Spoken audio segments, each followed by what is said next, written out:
Good morning and welcome. I'd like to call to order the December 5th, 2017 regular meeting of the Board of County Commissioners of Indian River County.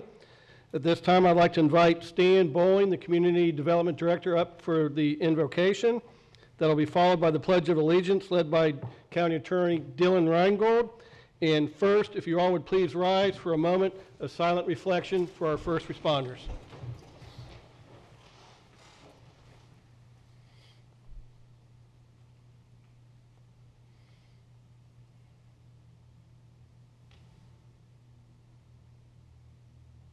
Lord God, we look to you this morning, and we are watchful, especially this time of year.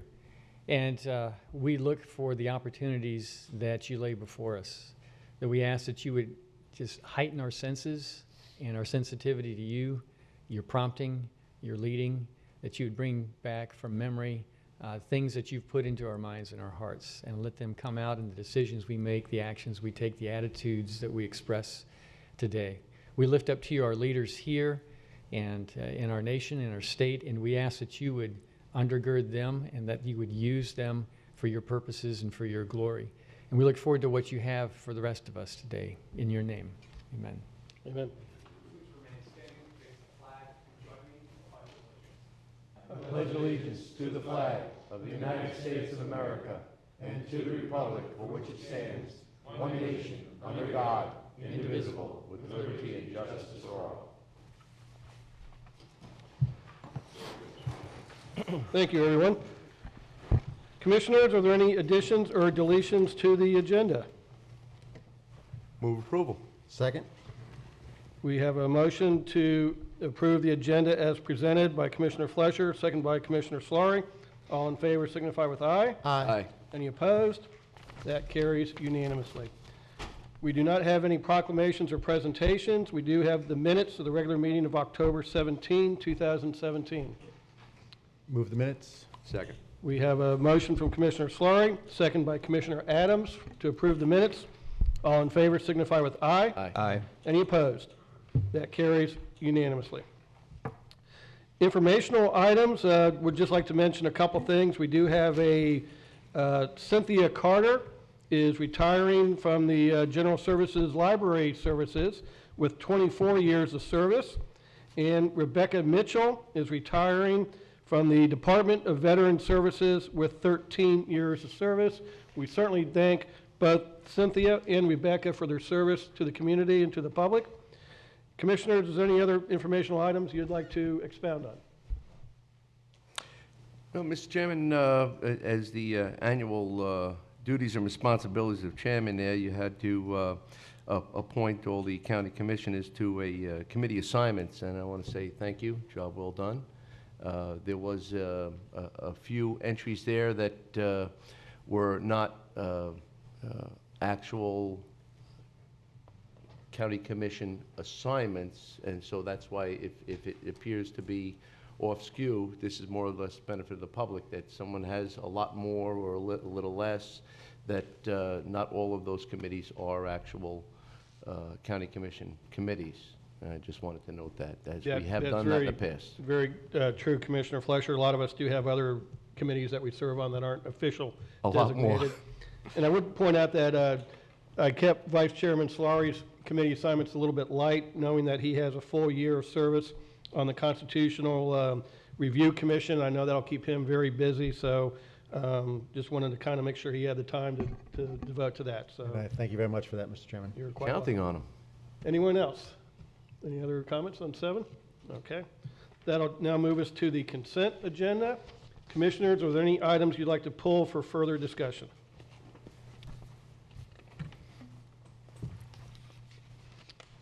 Hearing none, is there anyone from the public that wishes to have a consent agenda item pulled for further discussion?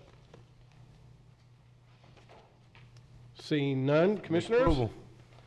We have a motion from Commissioner Fleischer, second from Commissioner Adams, to approve the consent agenda as presented. All in favor signify with aye. Aye. Any opposed? That carries unanimously. We do not have any constitutional officer items today, so that will now take us to public items. The first is a public hearing on D. Brown's request for abandonment of the portion of 21st Place between 97th Road and East 98th Avenue, lying south of lots 1 through 3, block I-I, and north of lots 7 through 9, block HH, the Vero Tropical Gardens, Unit 2. And Community Director, Mr. Stan Bowling, will kick this off. Good morning and welcome again, Stan. Thank you, Commissioner and Mr. Chairman. This is a request from D. Brown for right-of-way abandonment that's proposed in the Vero Tropical Gardens subdivision. It's located on the east side of what's known as East 98th Avenue through to what's also known as 97th Road, although 97th Road is really a gas line and a two-track. This particular right-of-way is in a subdivision that has a lot of paper streets that were platted in the 50s and 60s with the subdivision, and there's just a few improved roads and just really a few through streets that are necessary to serve the properties in question. Ms. Brown, the applicant, owns the house and the properties that she's combined here to the north and also to the south of the subject east-west right-of-way known as 21st Place. And so with the abandonment, if it's approved, half would go to the north, half to the south, all properties owned by the applicant to be combined. The existing house has access off of East 98th Avenue. And I think as you can see from the aerial, there's really no purpose or need for a through street here. It's not improved. There may be some drainage improvements that could be needed in the future, which is why there is a condition for retaining an easement for drainage. Again, not formally improved or needed for access. There is, through the normal review process, a determination that a drainage easement is needed for possible future drainage improvements. And so with that condition, staff recommends that the board abandon the subject right-of-way segment and retain a 20-foot wide drainage easement along the center line of the area to be abandoned, and that's reflected in the proposed abandonment resolution that's in your backup. Be glad to answer any questions that you might have. Thank you, Stan. Commissioners, any questions of staff at this time? Not at this time. No? Okay, we'll go ahead and open up the public hearing. Is there anyone from the public that wishes to speak on this item? Is Ms. Brown here? Okay. And you're good with everything, Ms. Brown? Yes, so far, so. Okay. We'll see how it goes in a minute, right? Just like to be cautious. So far. She's seen us before in action, I guess. I don't know. Anyone else from the public that wishes to comment on this? Given ample opportunity, I'll close the public hearing. Commissioners, your pleasure. Move approval. Second. We have a motion from Commissioner Fleischer, second from Commissioner Slaughter to approve staff recommendation for the abandonment. Any final discussion? Just does include the easement, correct? Your motion? Yes. Thank you. The motion does include the drainage easement as requested by staff. No further discussion. All in favor signify with aye. Aye. Any opposed? That carries unanimously. Ms. Brown, thank you. Thank you so much. Have a great day. The second public hearing is a county-initiated request to amend the 5-year capital improvements program and the supporting data and analysis of the capital improvements element of the comprehensive plan for the period fiscal year 2017-18 through 2021-22. This is legislative in nature. And again, Mr. Bowling will kick this off. Welcome again, Stan. Thank you, Mr. Chairman. So the purpose of this text amendment is to recognize changes in our existing and future public facility needs, and it complies with the state law that requires a yearly update of the capital improvements element, otherwise known as the CIE. And the adoption process for this element is different from other standard elements. It requires only one public hearing before the Board of County Commissioners. There's no Planning and Zoning Commission review and no state agency review. Really, this is budgeting in the planning process and making the decisions and priorities based on funding. The preparation for this, again, is a real team effort. We'd like to thank all the departments and staff that have worked on this: Public Works, Utilities, Solid Waste, Parks and Rec, the MPO staff, Sheriff's Office, Emergency Services. Budget has been very key, as always, in this particular process, and planning staff. Sasan, and I'd like to again recognize Bill Shute and his efforts, still known as Mr. Spreadsheet, around, and has done a good job in putting this together. Just some highlights of the changes. We've updated the existing revenue projections as performed by the Budget Office and updated the schedule of improvements over the next 5 years and revised tables and figures and text within the element that's in the comprehensive plan itself. Based on the forecast revenue, the forecast is for increased revenue over this 5-year period due to improving market conditions. And sources have been programmed for all 5 years of the capital improvements program, the CIP. So for this 5-year CIP, it runs from fiscal year 17-18, which we've essentially just started, through fiscal year 21-22. We have expenditures increasing over the last 5-year plan that you all approved last December, an increase of about 9.44%. Projected revenues will match the projected expenses, so this is fiscally feasible, financially feasible, and our level of service standards for various facilities, capital facilities, including transportation, will be maintained. You can see from this particular slide all the different categories. This is just a summary of the different categories over the 5 years, fiscal years here at the top, horizontal axis, and all the different types of departments and offices that are involved in the planning process, with a 5-year total of over $300 million for these various capital improvements. Dan, while you're on that slide, I know you're going to go into more detail, but I think it's good to point out to the public. What really strikes me is the funding for the conservation and aquifer recharge. We're going to have a lot of projects moving forward on the conservation lands that the county has purchased. And then really the second to the bottom, the stormwater management, where we're committing a lot of funds to projects to help the Indian River Lagoon.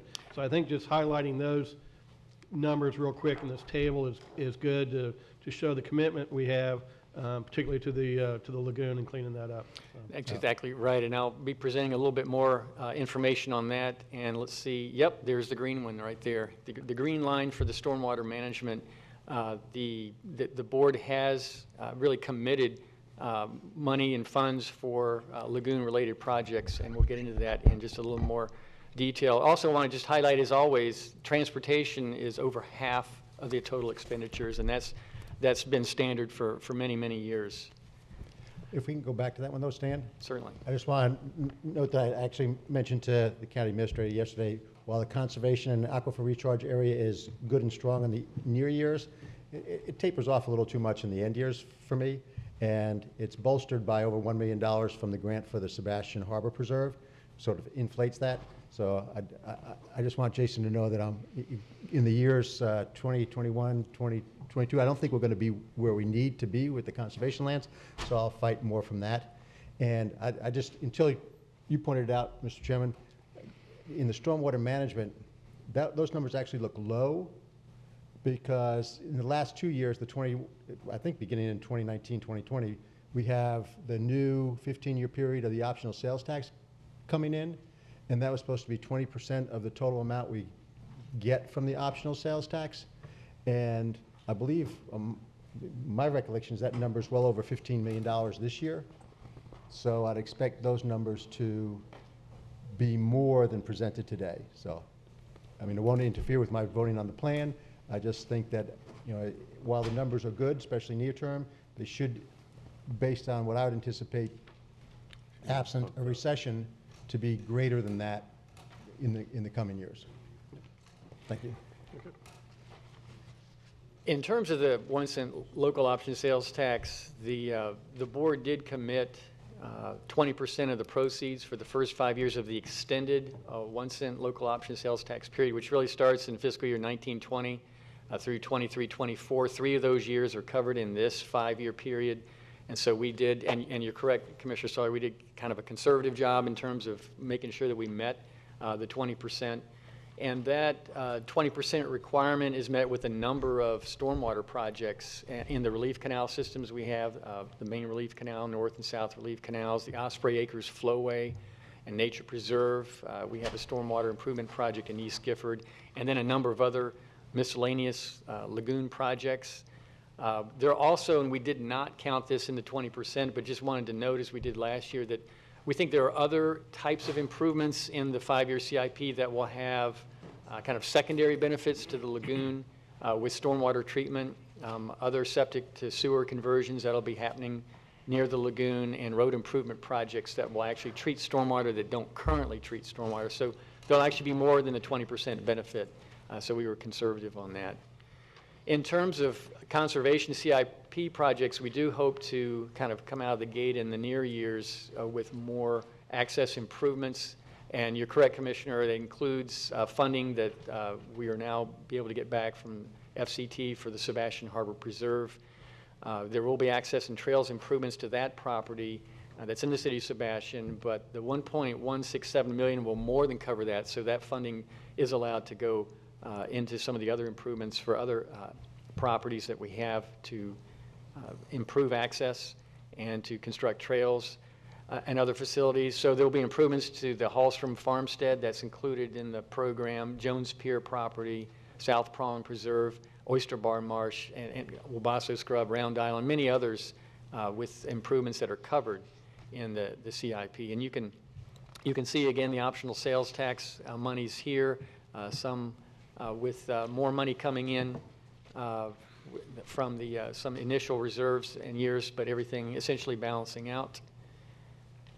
And again, I wanted to just mention that for transportation, it's over 54% of the total expenditure. And there have been a number of projects we just wanted to highlight that were completed in 16, 17, or under construction currently.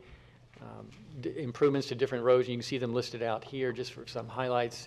Aviation Boulevard and 20th Avenue intersection, a number of intersections off of 1st Street Southwest, sidewalk projects, projects also in the Gifford and Central County area, resurfacing projects and sidewalk projects in Vero Lake Estates.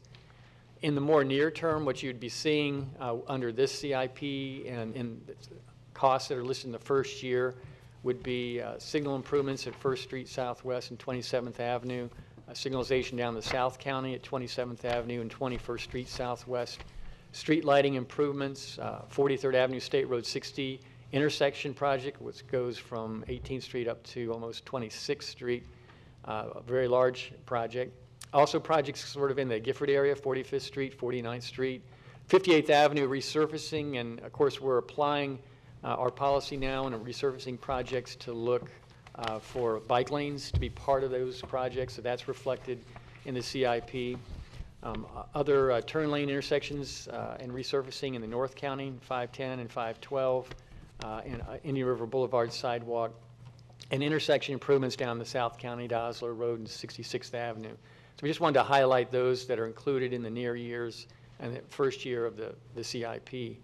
Also reflected is really a placeholder. As several weeks ago, we were before you all for an alternative or potential alternative to 37th Street widening near the hospital for an Aviation Boulevard extension.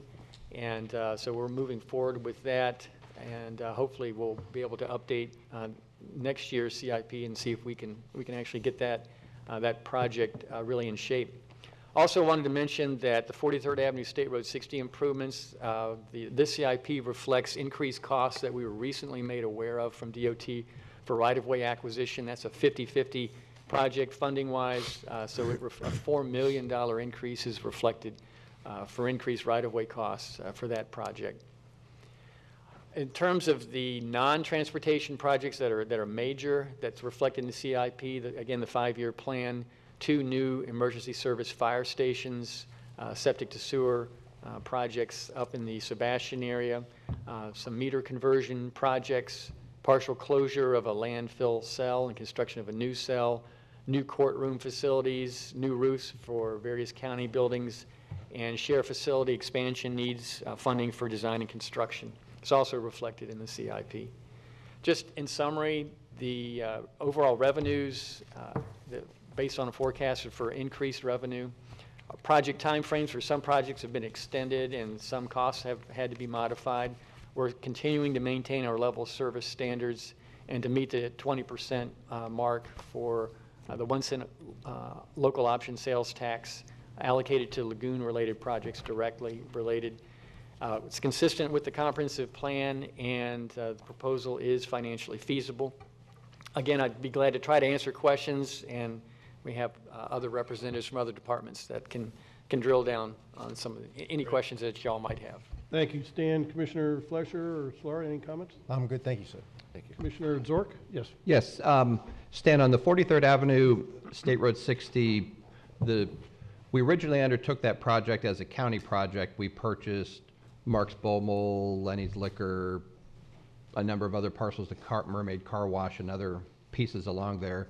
Then, as time's gone on, we've now partnered with DOT, and I think what comes with that, some of the DOT standards that may be design standards different if it was a fully county project, we're now, I saw the initial potential partial takings of Abbott's and TD Bank parking. Do you know how significant those are? Hopefully those businesses can remain intact and keep their parking? Or do you know, because that additional project scope, if you're taking either one of those, are significant reaches? A couple of comments, and then if anyone else wants to chime in. You're correct. When we involved DOT, that certainly helped a lot for funding, right, 50/50, but there are also some right-of-way costs that come along with that actually increase right-of-way costs. We're still coming out better, numbers-wise, for that.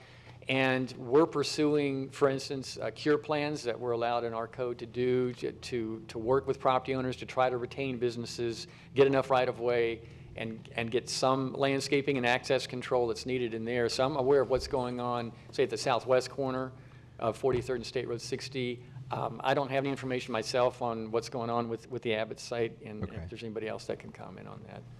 Now, also, since it's a 50/50 cost share, do we get full credit for the millions we've already put out as sort of a credit against the total cost, and then it's 50/50, or is it only 50/50 cost share once we invited them back in, and it's from that point going forward? I think it's 50/50 going forward. Whatever is spent, we would be responsible for 50% of that. I don't think there's a credit for what we had spent already. Right. Well, that's a shame.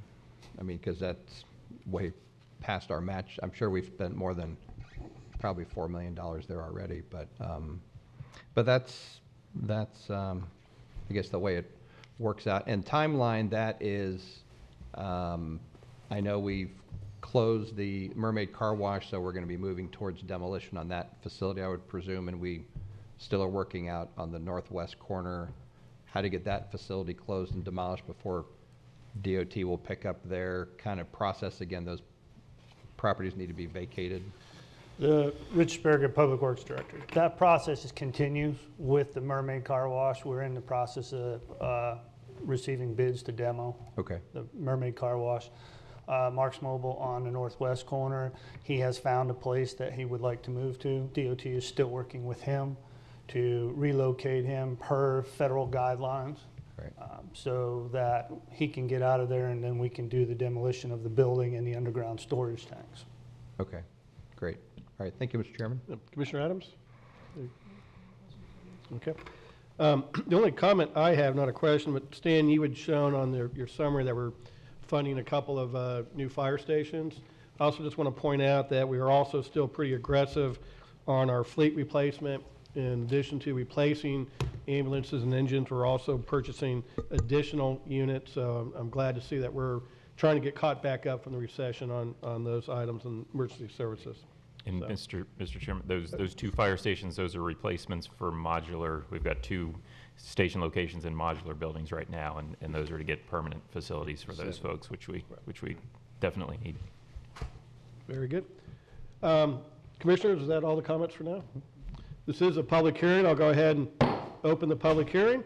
Is there anyone from the public that wishes to speak to the comprehensive or the capital improvements element of the county's comp plan? There you go. Good morning. Morning, Bob Johnson, Carlwood Subdivision.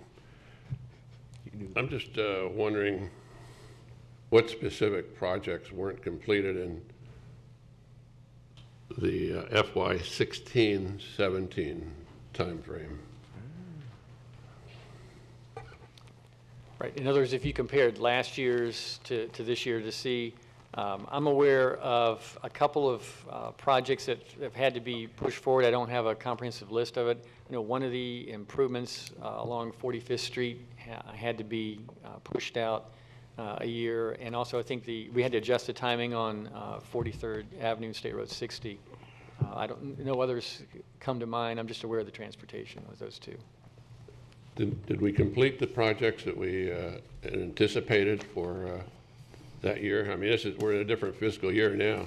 Does the title of this plan change because we're in FY18 instead of Right. 17? Well, right. I think so. We completed most. We stayed on schedule with most of the projects. Some, like I just mentioned, had to be pushed out. So this is a new 5-year fiscal year. We just we basically updated and we push out everything out a year. Things that were in the year 3 last time, many of them are in year 2. But again, we may have had to have adjusted timeframes based on project realities, permitting or design work, acquisition, or funding. So there could be a number of adjustments that we've had to make on individual projects. I didn't notice any additional funding for the speed rail. Is that is that something that should be included in the plan or not? Yep. Well, that wouldn't be a capital That's event. not Our capital position is spend, that Bob. that is not our responsibility to fund the capital for the All Aboard Florida. I think Mr. Johnson was referring to our legal costs. Oh. But Bob, that's not a capital item. These are all things like roads and buildings and capital things. That would fall under our other ad valorem revenue. I mean, before the speed rail came, we were responsible for improvements to intersections and this such. Now the speed rail is a new funding issue. For instance, fire stations, safety, security stations in case of an accident in our area. Is that something that should be included in this, or is that something that's maybe working on later? How's the county going to? We're going to be obviously responsible for fire. If there's an accident of a speed rail and something, how's that going to handle, or is that Well, to Mr. be Johnson, left alone? with respect to the issue of the improvements at the crossings, I can only stress that in the context is, actually there was a meeting last week concerning the high-speed passenger rail bill. At that meeting, All Aboard Florida did promise that they were going to pay for the improvements necessary, the installment of the improvements necessary for their system on their dime, regardless of whether we entered into third-party agreements or not. They stated publicly that they were going to pay for those. So I don't think that's anything we need to include as part of our capital improvement element. Well, we're talking about two new fire stations. Is the new speed rail going to cause us to increase the size of the existing ones, or how's that going to work? Those two planned stations are to have a permanent location for 2 stations. We have 2 stations that are located in modular facilities. One was Station 7, which we relocated out of the old Station 7 because we need a different station there. And then Station 15 was added last year, but we hadn't yet found a permanent home for Station 15. So they are currently in a modular facility right off of 512, whereas the Station 7 is in a modular facility right off of State Road 60. As we've done with our other stations over the last several years, we've tried to make sure those folks are in hardened structures that they can stay in during a hurricane so that they can provide disaster response. So our long-term goal is obviously to get them out of those modular facilities and into more permanent structures. Bob, I think to answer your question, there may be some type of specialized equipment we need to get for fire rescue if and when the train does come, but I don't think we should fund money now to purchase equipment we may not need. But it may be in the following years if it becomes a reality. There may be, giant-sized jaws of life or something that would be appropriate for a train wreck that we don't have now, but I don't think we need to buy it today until we see if that train is actually coming or not. The next subject, what is the county responsible for the additional annexation of Fellsmere into the what is our responsibility or lesser of our responsibilities with the annexation of the Corrigan Ranch into the Fellsmere ownership, so to speak? Well, I would say it's Fellsmere's responsibility. Well, for Probably down the road, Bob, if and when anything ever develops there, the county would probably need to supply water and sewer to it, but that would be addressed as part of their development plan and would be taken care of through that process. But for right now, who would pay for that? well, either the city of Fellsmere or the Corrigans would be how I would see it. And does the fire stations, do we have responsibility for Fellsmere fire, say we want? Yes, we Is that do. part of our responsibility of the county? Yes, Fellsmere is within our emergency service district. How about law enforcement? Does that, No, they have their own police. so they, with the enlargement of Fellsmere property, law enforcement is not part of our responsibility. Okay, thank you very much. Thank you, Mr. Johnson. Is there anyone else from the public that wishes to speak? Anyone else from the public that wishes to speak on the county's 5-year capital improvements element? Having given ample opportunity and time, public hearing is closed. Commissioners, Mr. comments? Chairman, I'd be happy to approve the update to the 5-year capital improvement program for the period 2017, 18, 21, 22, and the supporting data and analysis. Second. That was pretty close. I'll have to give this one to Commissioner Zork on the second. So by motion, Commissioner Solari, second by Commissioner Zork to approve the 5-year plan. All in favor signify with aye. Aye. Any opposed? That motion passes unanimously. Stan, thank you. Next, we come up to public discussion items, and we have a request to speak from Mark Yano regarding the Oslo boat ramp. Good morning, Mark. If you could just give your name and address for the record, please. Yes, I'd be happy to. First, let me say that I'm sorry I missed the Pledge of Allegiance. I meant no disrespect to our great country. I just had a computer problem this morning that caused me to be late. My name is Mark Yano, and I reside at 1001 4th Street. I'm going to read this to keep it concise. Thank you, Commissioners, for allowing me to address you today. I will not reiterate the hours of expert testimony by numerous PhD-holding professionals that opposed the Oslo boat ramp expansion project 3 years ago, as it is all in the public record already. I will only point out 2 indisputable facts. One, the entire area surrounding the Oslo Road boat ramp was purchased for conservation, and I would think the county would honor that commitment by not degrading it with detrimental development beyond the grandfathered traditional use that has occurred there for decades. And secondly, this area is proven to be a rare and sacred nursery area for 4 juvenile game fish species that I would be happy to elaborate on further if requested to do so after my comments. After being tabled for 3 to 5 years as a result of unprecedented opposition, it is my understanding that a proposal has been presented or has recently put forth for consideration regarding the Oslo boat ramp. My initial comments to this are as follows. Regarding the proposal to replace the channel markers, the existing markers made of concrete are in great shape and are as good or in better shape than the current markers on any existing channel in the entire county. Why would the county spend valuable funds to replace perfectly good existing markers? For the record, no existing channel is there to mark anyways, as one was never dredged at Oslo Road. The county's own hydrographic survey confirms this. Furthermore, the state aquatic preserve rules would prohibit a channel from ever being dredged in the future. Regarding dredging the muck, which is really detritus or decaying vegetative material, Hurricane Irma has saved the county some money by washing away all of the so-called muck, and there is currently no need to dredge anything in its existing state.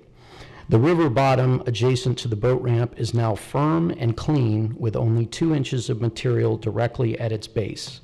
If the county really wants to solve the claimed muck problem, clean sand should be deposited in the depression to prevent more detritus from settling back into it. Regarding the placement of asphalt millings on the existing road, I have 6 research citations that show that this type of material should not be used near wetlands or aquatic environments. Asphalt leaches dangerous toxins that are known to be lethal to aquatic organisms.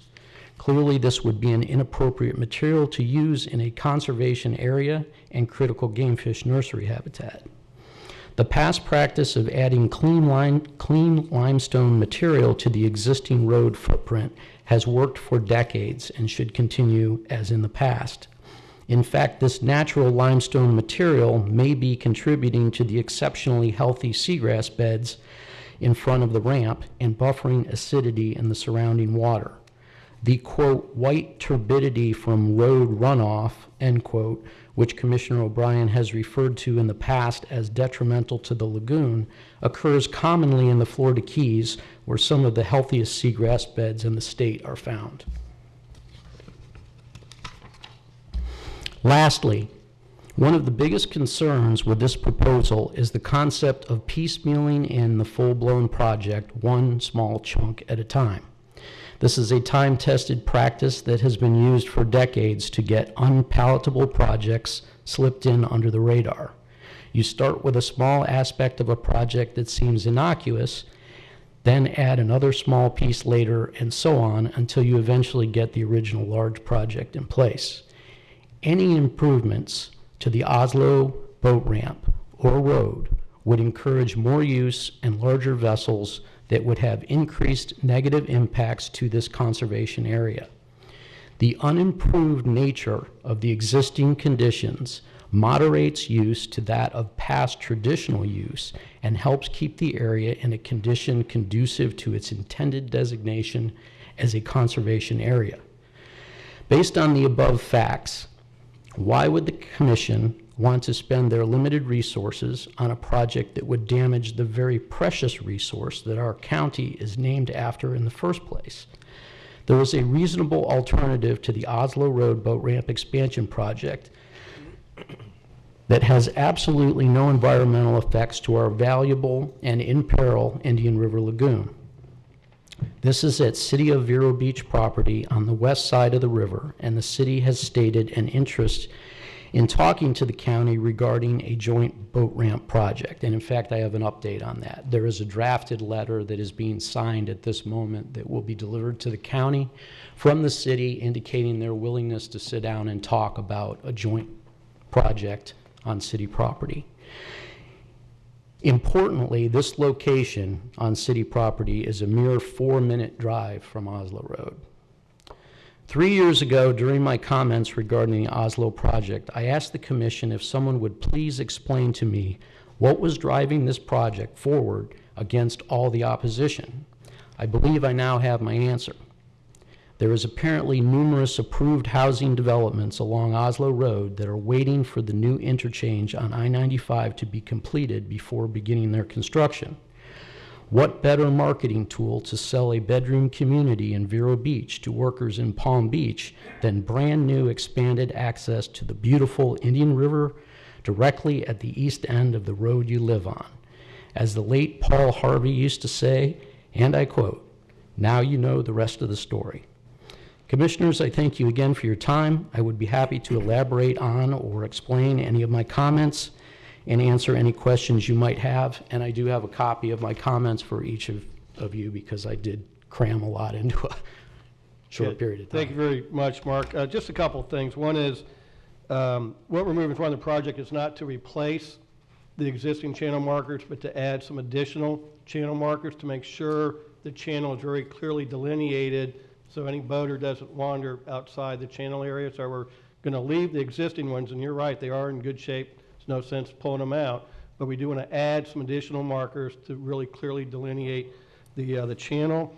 I'm not sure what you've looked at, but the aerial photos I've looked at and the survey cross designs that we have clearly show there is a channel there. As far as Irma and the muck, it's not like it just disappeared. It may be washed around some, but eventually it's going to still be there. It just hasn't mysteriously vanished. So I still think getting rid of the muck is important. The asphalt millings, we had discussions with our Public Works Director, and we made it clear, and he's going to look at alternative materials like crushed cement or concrete that may not leach. And so we are aware of that issue, and we're going to make sure we do address that. When you say put down clean limestone material, I don't think we've ever gotten clean limestone material from the mines. We use local mines. It has sediment, it has silt, it has a lot of junk in it. And I will tell you that if we just told those mines, say, listen, you don't have to control the turbidity on your mining site anymore, you can just let that stuff run off, you all would be just screaming and hollering bloody murder if we let that stuff run off. But that's the same material we're bringing and putting down on Oslo Road. So it's not clean limestone. There's a lot of sediment and dirt and junk in it when it comes to us. They don't screen it, they don't wash it, it's not a refined project. It's a dump truck load of stuff that has a lot of silt and sediment in it. And then finally, you kept referring to the expansion project. What we have on the table now is Oslo is a single ramp. When we're done, it's going to be a single ramp. There will be no additional parking. So I'm not sure where you're coming up with the expansion, but you repeated it multiple times, and there is no expansion. It's a single ramp, boat ramp, and it's going to be a single ramp, boat ramp. So those are some of my comments on your presentation. I think this is good for the lagoon. I think removing the muck, as a matter of fact, St. John's just issued a press release on their muck removal projects, and they're very supportive of removing the muck. So I think that's good for the lagoon. I think the additional channel markers will help clarify the channel and keep people from wandering out into the other areas. And again, I think the material on that dirt road is not good for the lagoon. If you'd like, I'd be glad to show you the pictures we have of the water turning opaque when runoff goes down there. And that blocks sunlight to the seagrasses and is not good for the seagrasses. And any type of calcium carbonate that might be beneficial to the lagoon generally is in a dissolved form and not in a solid form blocking the sunlight. So for those reasons, I think this is good for the lagoon. To pave the road, remove the muck, and the additional channel markers will keep the use there safe. And that's just kind of why I'm glad to see we're moving forward with it. Mr. Chairman, if I may. Commissioner, sorry. I love the conversation, and I'm pretty much right in the middle of the two of you. I think this is great. I actually like discussing it. I learn something each time we talk about this. I mean, basically, in my whole knowledge of the lagoon, I'll plead to a lot of ignorance, but while I continue to try to learn, I find that there's so much that we don't know that having conversations about it only helps, I think, everybody. A few specific comments. One, I don't think we're slipping something big in. I mean, I know I'm not, and I don't believe this board is. I think that there's enough controversy in this that we'll want to handle this at least no more than once more going forward, and then be done for many, many years. On the letter to Vero Beach, I'd actually had a conversation with Lang Sykes yesterday. He told me it was coming. I look forward to seeing it. I know that I'd be happy to talk about an alternative like that, but based on the comments that Councilmember Sykes said, it might be a great opportunity. So again, I'll just note that if we hadn't brought up the idea of Oslo boat ramp, we might not be able to be talking about this other opportunity right now. And again, speaking for myself, the idea of numerous housing developments down the line had nothing to do with it. Right now, the Oslo boat ramp is a facility that the county's had for a number of years. There are some people who like it, many people who don't like it. But again, that's what a conversation like this is about. So I'm happy to bring it forth in a public place. I don't think there are any deals being done in smoky back rooms around here, so I wasn't inferring no, that. I just want to, people can take that, so I just wanted to bring it out. I think this, just having the conversation about something that's so important to us is a very positive thing, and I thank you for coming in and being part of it. I look forward to having more of it in the next weeks, I expect it will be controversial, but I think that's a fine thing. It's, Well, things I do appreciate the fact that there will be expansion in South County, and, part of your responsibility is to ensure that there are amenities to handle increased growth. I mean, I acknowledge that. We understand that. But a 4-minute drive from Oslo Road to a less damaging alternative, I think is going to be looked on fairly favorably by the permitting agencies. I agree, and that's why I'm happy to have the conversation. But I believe that the place for it to start is with the city of Vero Beach, and if they're starting it, that's great. I'd love to be part of the conversation. I look forward to it. And I believe it's a good location for it. But again, we'd like to hear a lot more about it before we make any decision on it, just as the improvements to the Oslo boat ramp. And I agree with the chairman there. These are basically, it's a renovation and improvements as far as I can see.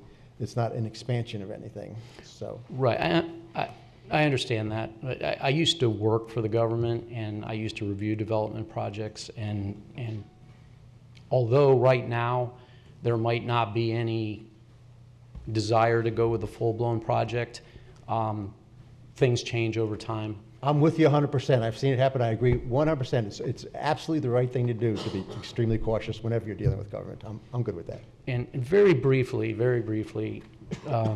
may I make a few clarifications? I understand the desire to keep the boats in a confined area so that they're not damaging the seagrass area. Channel markers are fairly expensive. I might encourage the county to move. There's a lot of them out there right now. Maybe just move them to more clearly define the channel instead of adding new ones. And with regards to a channel being there, there's lime rock, stone, hard rock underneath the substrate out there. And there was clearly some of that hard material dredged apparently very close to the boat ramp. But the county's surveys show that that lime rock is almost like a sheer wall where it comes up from that depressional area near the boat ramp to the existing material.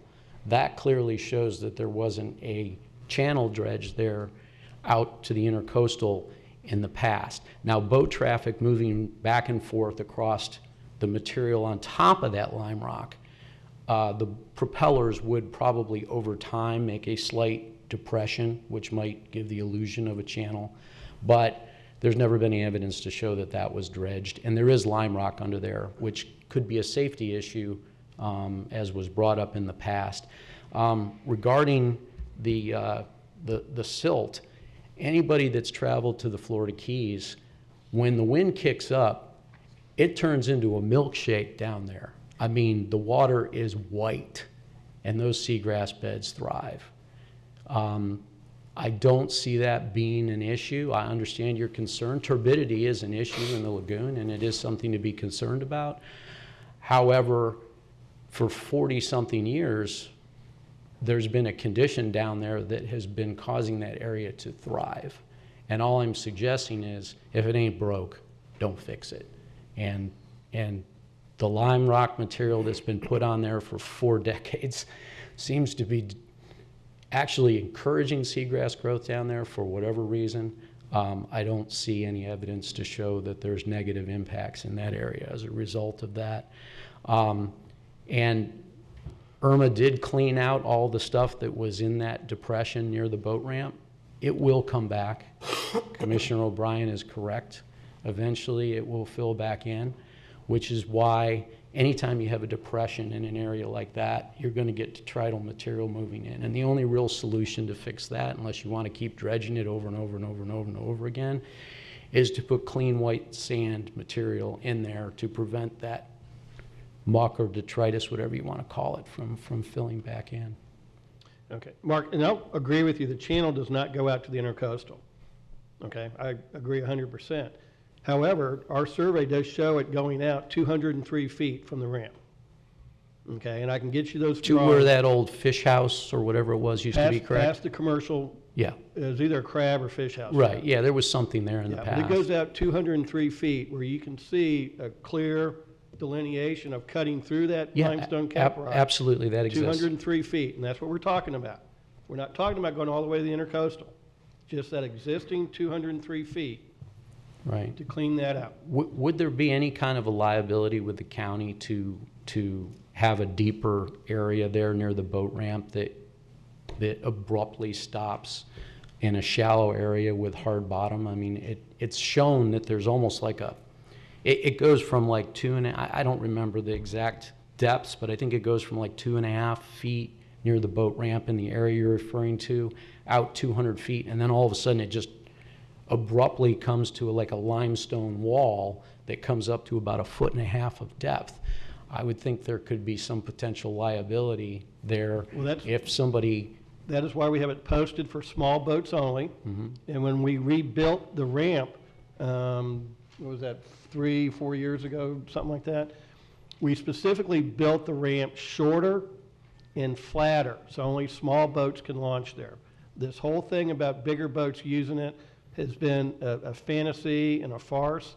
I can tell you, I've got a 22-foot center console boat, just the kind y'all would be afraid of going out there, and my wheels will fall off the end of the ramp before I get anywhere near deep enough to launch it. Physically, I cannot launch a big boat there. It is designed for smaller boats, little flats boats, little fishing boats like yours.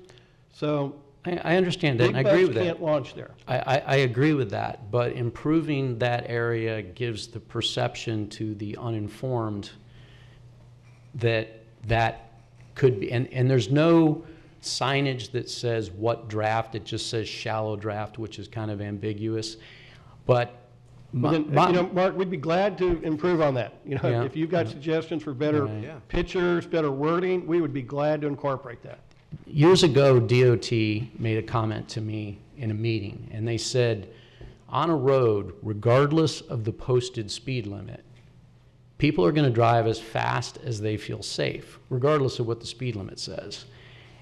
And the same theory kind of applies to this. An improved facility would encourage more use. And that area purchased for conservation, the traditional use was grandfathered in.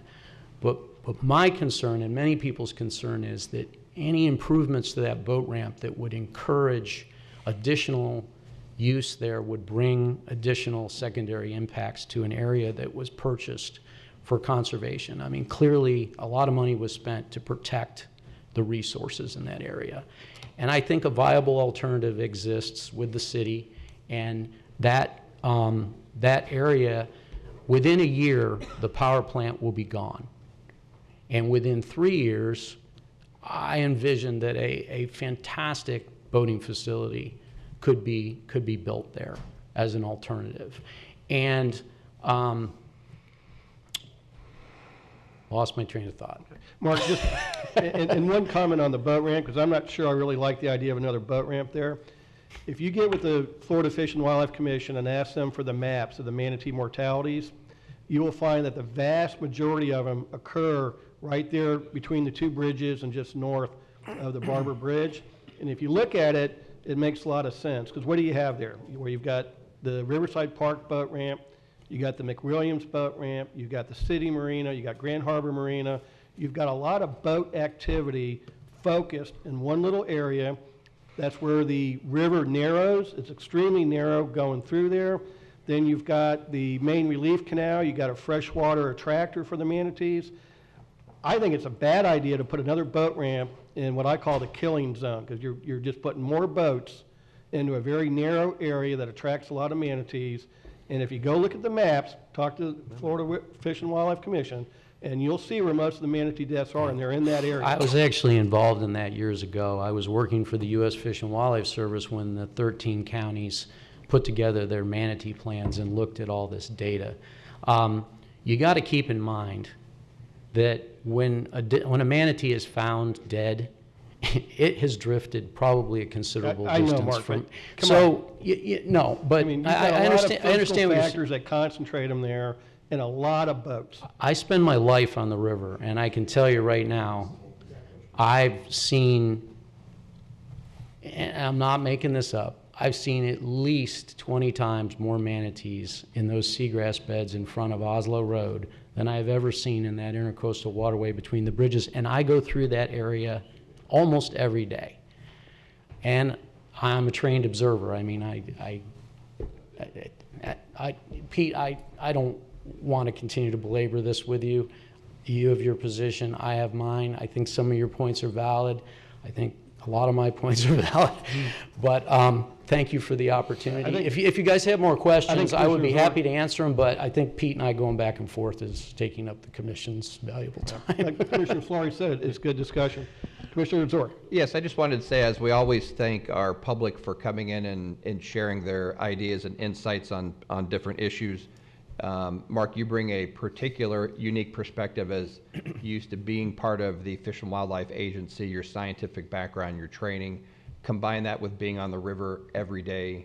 You see things that I'll never see just because you're in it every day. So I wanted to thank you for taking the time to come here and share your thoughts on the issue, and I'm sure we'll be having more discussions as we move forward. Well, thank you for that, sir. I feel like I'm on both sides of the fence. You know, I was a resource conserver, and for 23 years I've been a resource user.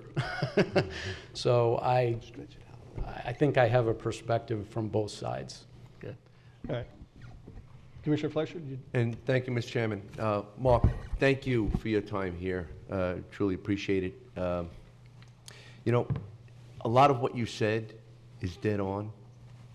I fully agree. Towards the end, you got into that development thing. I had to throw that out because I didn't get my question answered 3 years ago.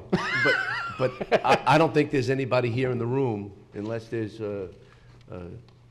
I'm not inferring backroom deals. I want to make that very clear. I'm just saying that there's going to be growth in South County. No knowledge, but yes, there is ripe land there. Yes, but no knowledge and no plan, and I want that clarified out today. I wasn't incurring or inferring anything nefarious. However, you do have a lot of very positive input, and you've had positive input in the past, very constructive, very accurate. And I did take the opportunity, since I am not a boat owner, to engage in a field visit, as some other commissioners have as well. I would seek the opportunity. I'm particularly interested in where you're stating that the muck is gone. I believe that could very well be the case. As of 2 weeks ago, it was. But I have no knowledge of that, and it would be very helpful in the decision. You see, we don't have the permit today. Right. We don't have the full plan today. And we are so early on this that would be very valuable. Well, the detritus will be back eventually. Okay, so as long as the depression stays there, it'll come back. And I understand that. And I also understand that there was some discussions. I will bring that up today, that we do have a Public Works Director now. We had a Public Works Director then. 2 different individuals, and I believe there was some conversations about limiting the drawback to the muck, and I believe that, I don't know whether it was 25 feet or 50 feet, but there was some concession and understanding, and I'd like to know a little bit more about that discussion too, because that's where I thought we were going with this. Again, it will come back as long as there's. You put a depression anywhere out there, make it the Maureen's Channel, any deeper area surrounded by shallow seagrass areas. You're going to have broken vegetation drifting into those deeper areas. It's going to happen everywhere. I think there's a distinction between muck and detrital material. Detrital material is decomposing vegetation. Up in Brevard County, they have a lot of real muck, which is this gooey substance that gets washed down. I believe, don't hold me to this, but I believe it gets washed down from a lot of those canals and drainage areas, and it's actually like a sediment, and it's a little different than detritus. significantly different, actually. Well, and you would have to agree that the original concept and the one that was discussed just a few months ago was two different creatures, two different type of projects. This one is the proposed one that is not well vetted out yet, and will be, and I'm sure you'll be in attendance. But that project is far more considered a maintenance and a plan to keep what we have and not go further. Again, I'm not a boat owner, but I don't believe that. I believe that the statement about a larger boat being able to be provided there is not one that's even being considered. I'm sorry, I didn't follow. I don't think a larger. Oh, vessel. larger, I'm sorry. I mean, Yeah. the day when we were all together, we saw boats that were far smaller than Commissioner O'Brien's that Yeah. were having difficulty just getting in there, and That is true, and the tides play a factor in that. And You went to not Red everybody, not everybody is as bright as Commissioner O'Brien. And when you see, I don't mean that. It's a fact. And when people see an improved area, it's going to encourage more use. And nobody ever objected to the traditional use continuing there. It was written into the county's plan. I mean, it was part of it. Nobody said, hey, we're going to stop boating in this area. But it was purchased for conservation, and there should be efforts made by the county to honor that designation and do what they can to keep that area in a preserved state and not encourage additional use, which would result in additional impacts. That's kind of it in a small nutshell. And let me say that education is everything. People can only make educated decisions and smart decisions based on information available to them. And I have to commend Commissioner Zork and Commissioner Flesher, because 3 years ago there was an information gap, and they took the opportunity to collect information that wasn't available to them prior, and subsequently saw the project in a different light. And just 2 days ago, I was at Oslo Road taking a couple pictures, and a commercial fisherman and friend of mine who owns a cabinet company in town, Jim Baird, pulled down the road and said that he was considering writing an editorial in the newspaper about Oslo Road. And I said, really, Jim? And he said, yeah. He said, I don't understand why they don't build this project. And I sat there for 10 minutes and explained to him a lot of what I've talked about. But more specifically, I said, Jim, when you're out there commercial fishing on the reefs, do you go to just any reef willy-nilly? No. He says the fish seem to like certain areas. And I said, yes, they do. And one of the most important issues with this area is this sacred nursery for game fish. I said, they don't use all the mangroves uniformly throughout the lagoon. And Jim said, they don't? And this is a seasoned commercial fisherman. He didn't know. And I said, Jim, they don't. I said, Grant Gilmore has sampled 15,000 locations in the Indian River Lagoon over 40-something years.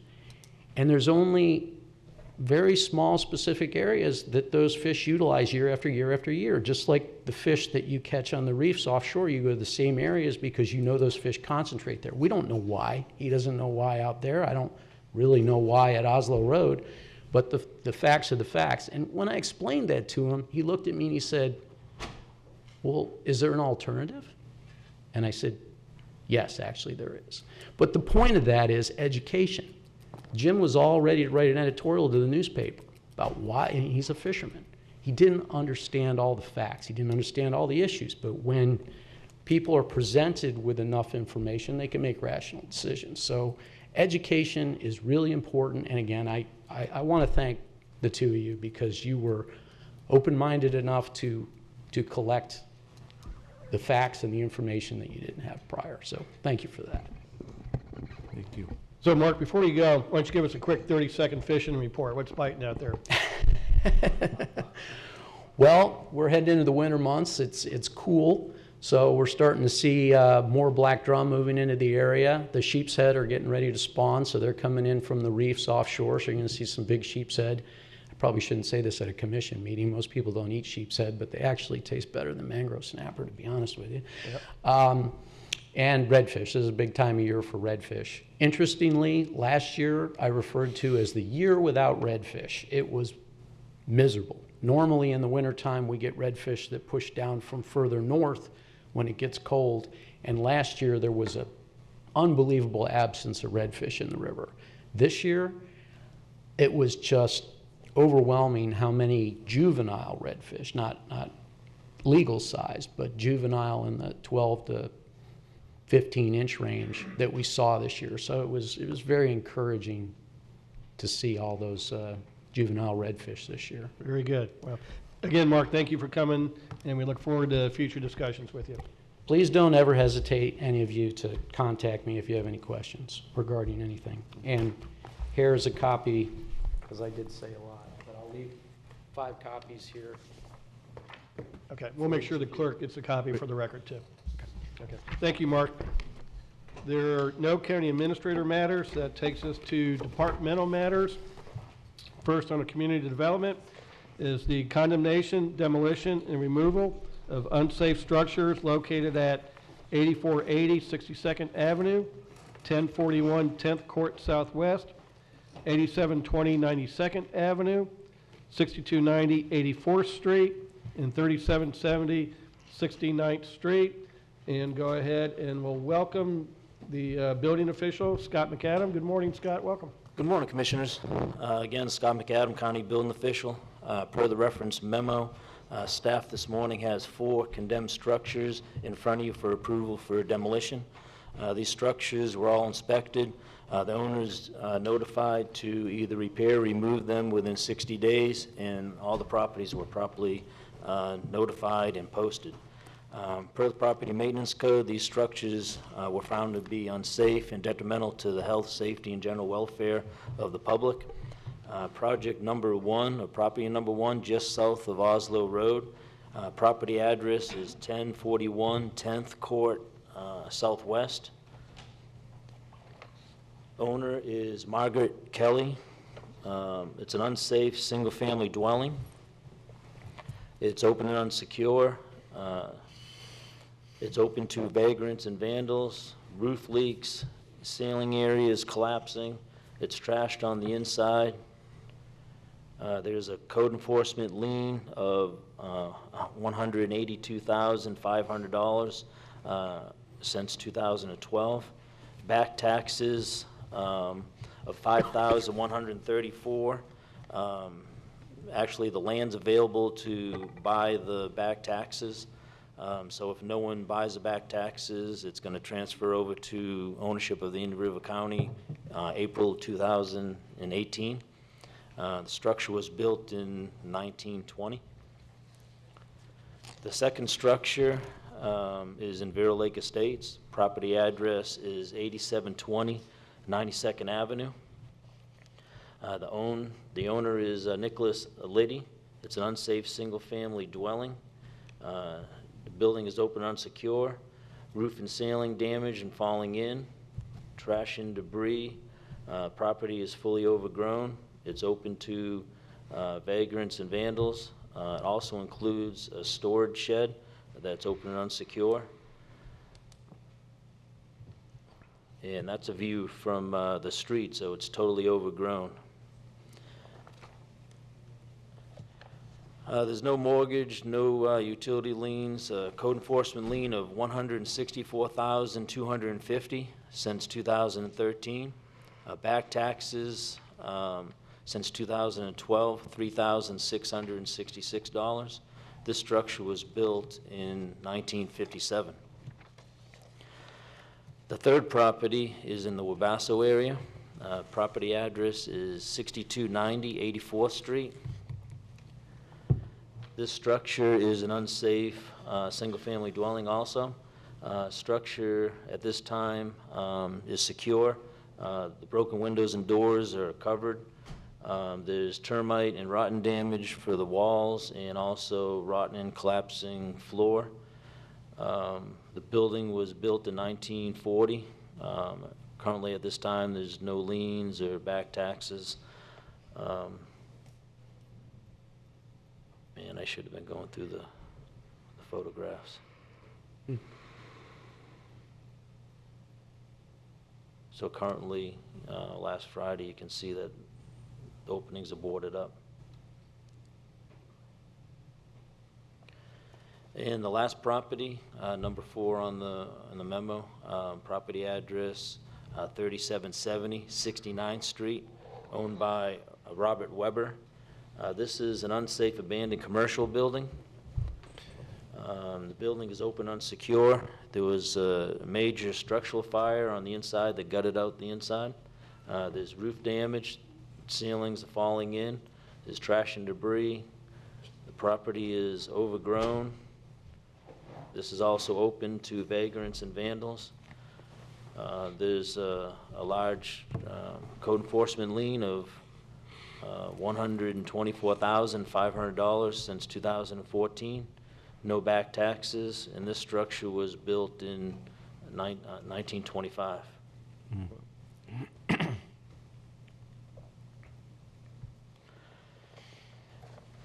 So staff recommendations is that the board consider these structures to be unsafe, a nuisance, and order them demolished. And further recommendation from staff is for the board to adopt the attached resolution for the purpose of recovering the county's demolition costs. Scott, on my agenda, I have a 5th property listed here as 8480 62nd Avenue. Is that the same as the 6290 84th Street property? No. Okay, so what happened to that one? Did we drop it? Or? Yeah, that 5th one was removed from the agenda. Okay. Very I good. think Commissioners, any question of staff? Mr. Chairman, I'll be happy to declare these unsafe properties, move the demolition and the resolution. Second. We have a motion from Commissioner Slurry, second from Commissioner Flesher. Are there any comments from the commissioners? One last thing, I'd just like to thank staff for continuing to work on this. I think this is important for our community. I think the more of these we can take down, the better. And I'd understand it's something you probably wouldn't want to be spending your time on, but I certainly appreciate it, and I think the community appreciates it. Thank you. Thank you, appreciate it. Mr. Johnson, you wish to comment on the motion? Question, who owns the land when these are condemned and liens? Does the county own the property once these properties are Bob, condemned? Dylan, answer that. The property is still owned by the property owners. When we condemn them, we just place a lien on the property. Thank you. Is there anyone else in the audience that wishes to speak on the motion before us? Seeing none, motion by Commissioner Slurry, second by Commissioner Flesher to move forward with the demolitions. All in favor signify with aye. Aye. Any opposed? That passes unanimously. Stan and Scott, thank you very much. Next is emergency services. We have a request for a sole source to AK Associates for upgrades to the county's E911 system and text-to 911 integration. Chief King?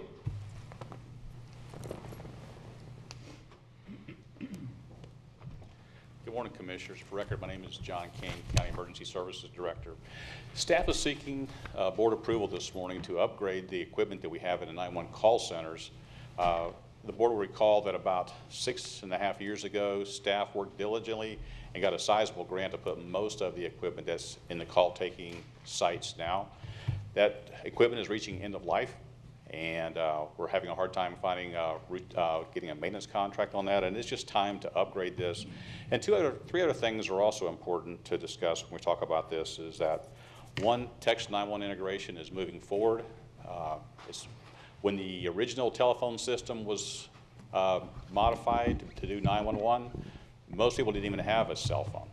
And the system is largely built upon an antiquated system, and it's been cobbled together with attachments to move in the direction of making text and cell phones more of our everyday use. The 911 system has to be modified to accept those calls, and the system we have now just isn't really ready to do that. Additionally, Location accuracy is something else that you've seen coming through the floor legislature and also the FCC. They're pushing at a federal level.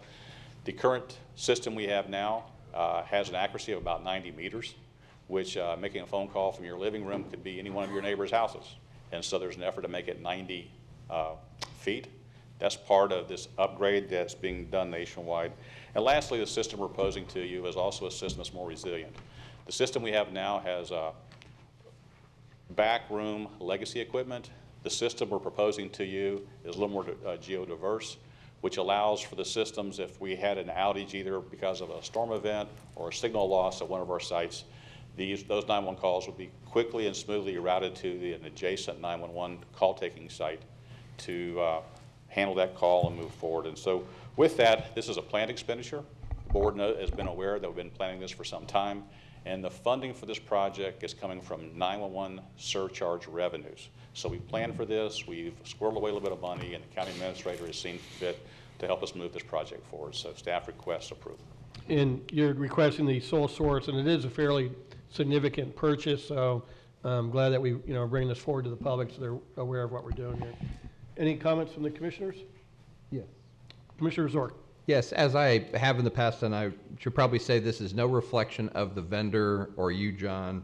I remind folks that the Orange County, Orlando, millions of people, tens of thousands of calls, more than what we take, they have 3 PSAPs. Indian River County, our small little footprint, we have 3. And I know the story behind each of those, but at some point, maybe after this is done, we look at a policy that if they want to maintain those independent PSAPs, when one in a backup location for our volume, our population size would be more than adequate, that if they want to keep it, they have to pay for it with their dollars. I mean, it's all taxpayer dollars, but when you look at the magnitude of Orange County's system and what we have, why do we have the same type of capacity and call taking in terms of locations? So that's just sort of my venting for today, but we'll save that for another day. But it'll be nice to get, as technology moves forward, you have to probably leave a blank slot for what's the next mode of communication. I don't know what that would be. I wish I did. But 20 years ago, we wouldn't have thought where we are today. But hopefully these new systems have some flexibility in them if something new was to arise. But that's and again, all I we're have. maintaining much of the equipment we have now. We're just upgrading what we have. And so we are saving money by doing an upgrade as opposed to going out and doing a forklift replacement of our equipment. Right. And Mr. Thank Chairman, you, Mr. Chairman. I'll just note, well, I agree with Commissioner Zork on the idea that we probably only need 1 PSAP. I mean, we're spending a lot of time trying to tell Tallahassee that they don't know what's best for us.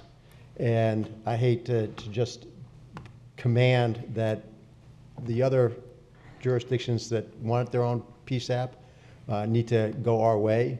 So I think we'd probably be better off starting a process of education rather than putting ourselves down the line in a position where we just demand the alternative we want.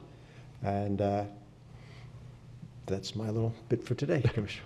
And a short rebuttal to that is, I'm happy to provide them whatever they would like to pay for. We'll provide them all the choice they want. They can. And the state legislature is also happy to provide us with whatever we'd like to pay for. Right. All right, commissioners. Motion to approve? Second. We have a motion from Commissioner Zork, second from Commissioner Flesher to approve the request for sole source request. Question. Mr. Johnson.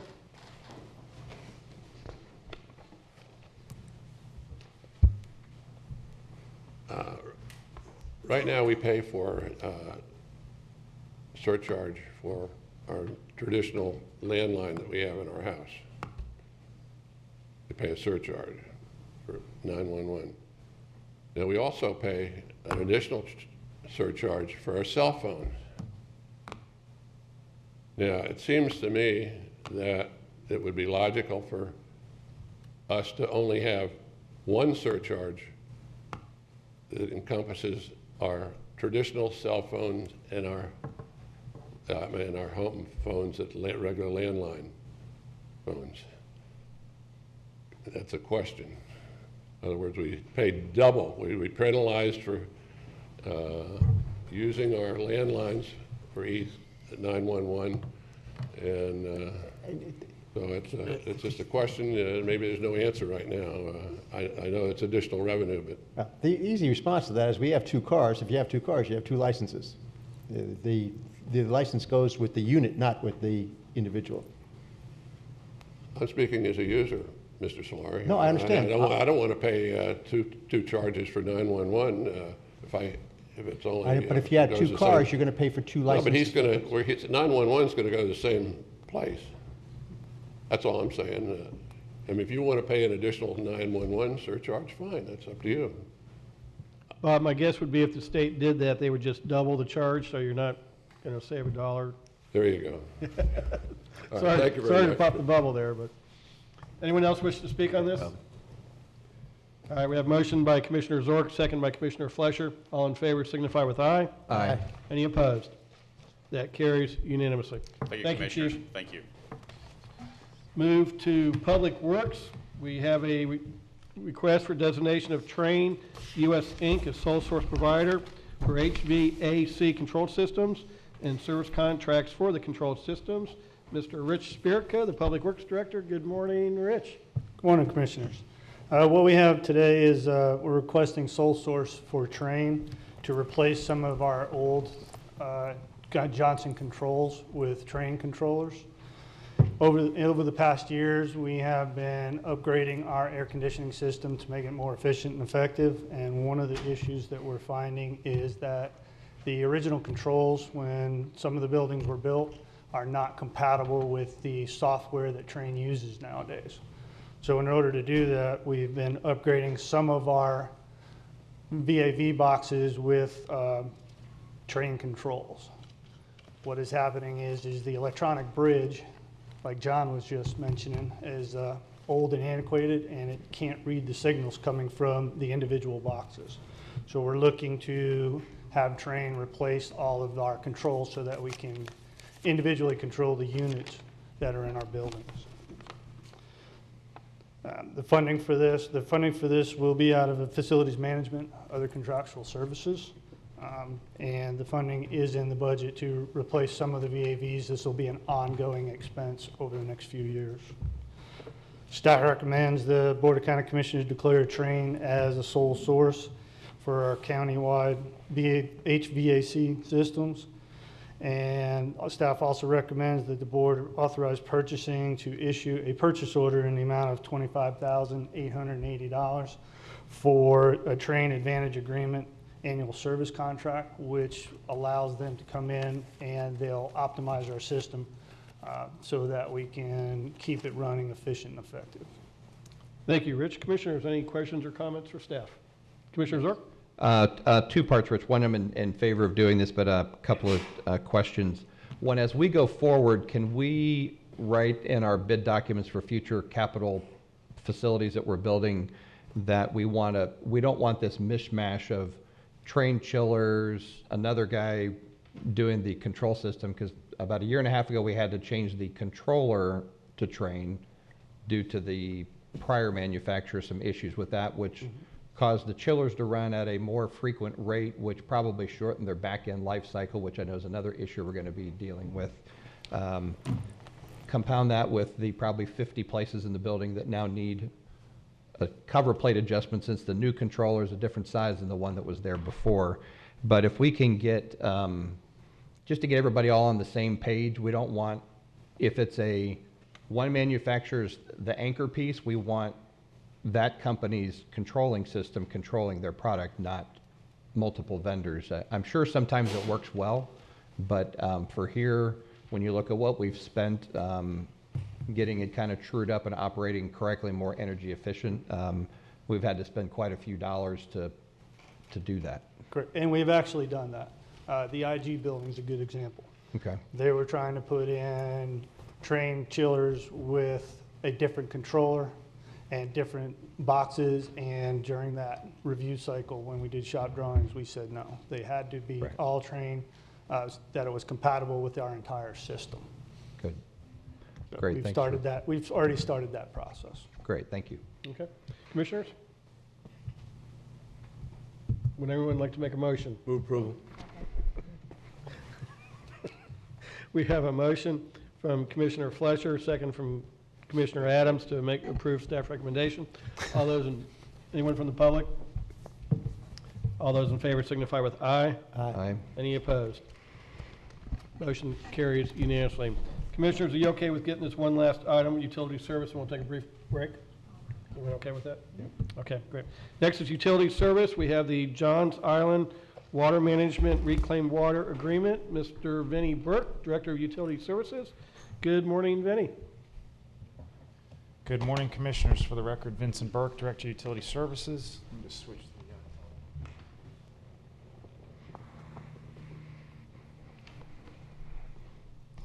I sometimes feel it's better to describe things looking at a map. So it's been a long time since we talked about Purple Pipe, but we're here today to ask the board for permission to do a long-term agreement with Johns Island Water Management. We do have some folks, representatives from JIWM, who are here in case there's any additional questions if I'm unable to answer them. But in short, we are looking at a line to be installed coming off the 77th Street. Sorry.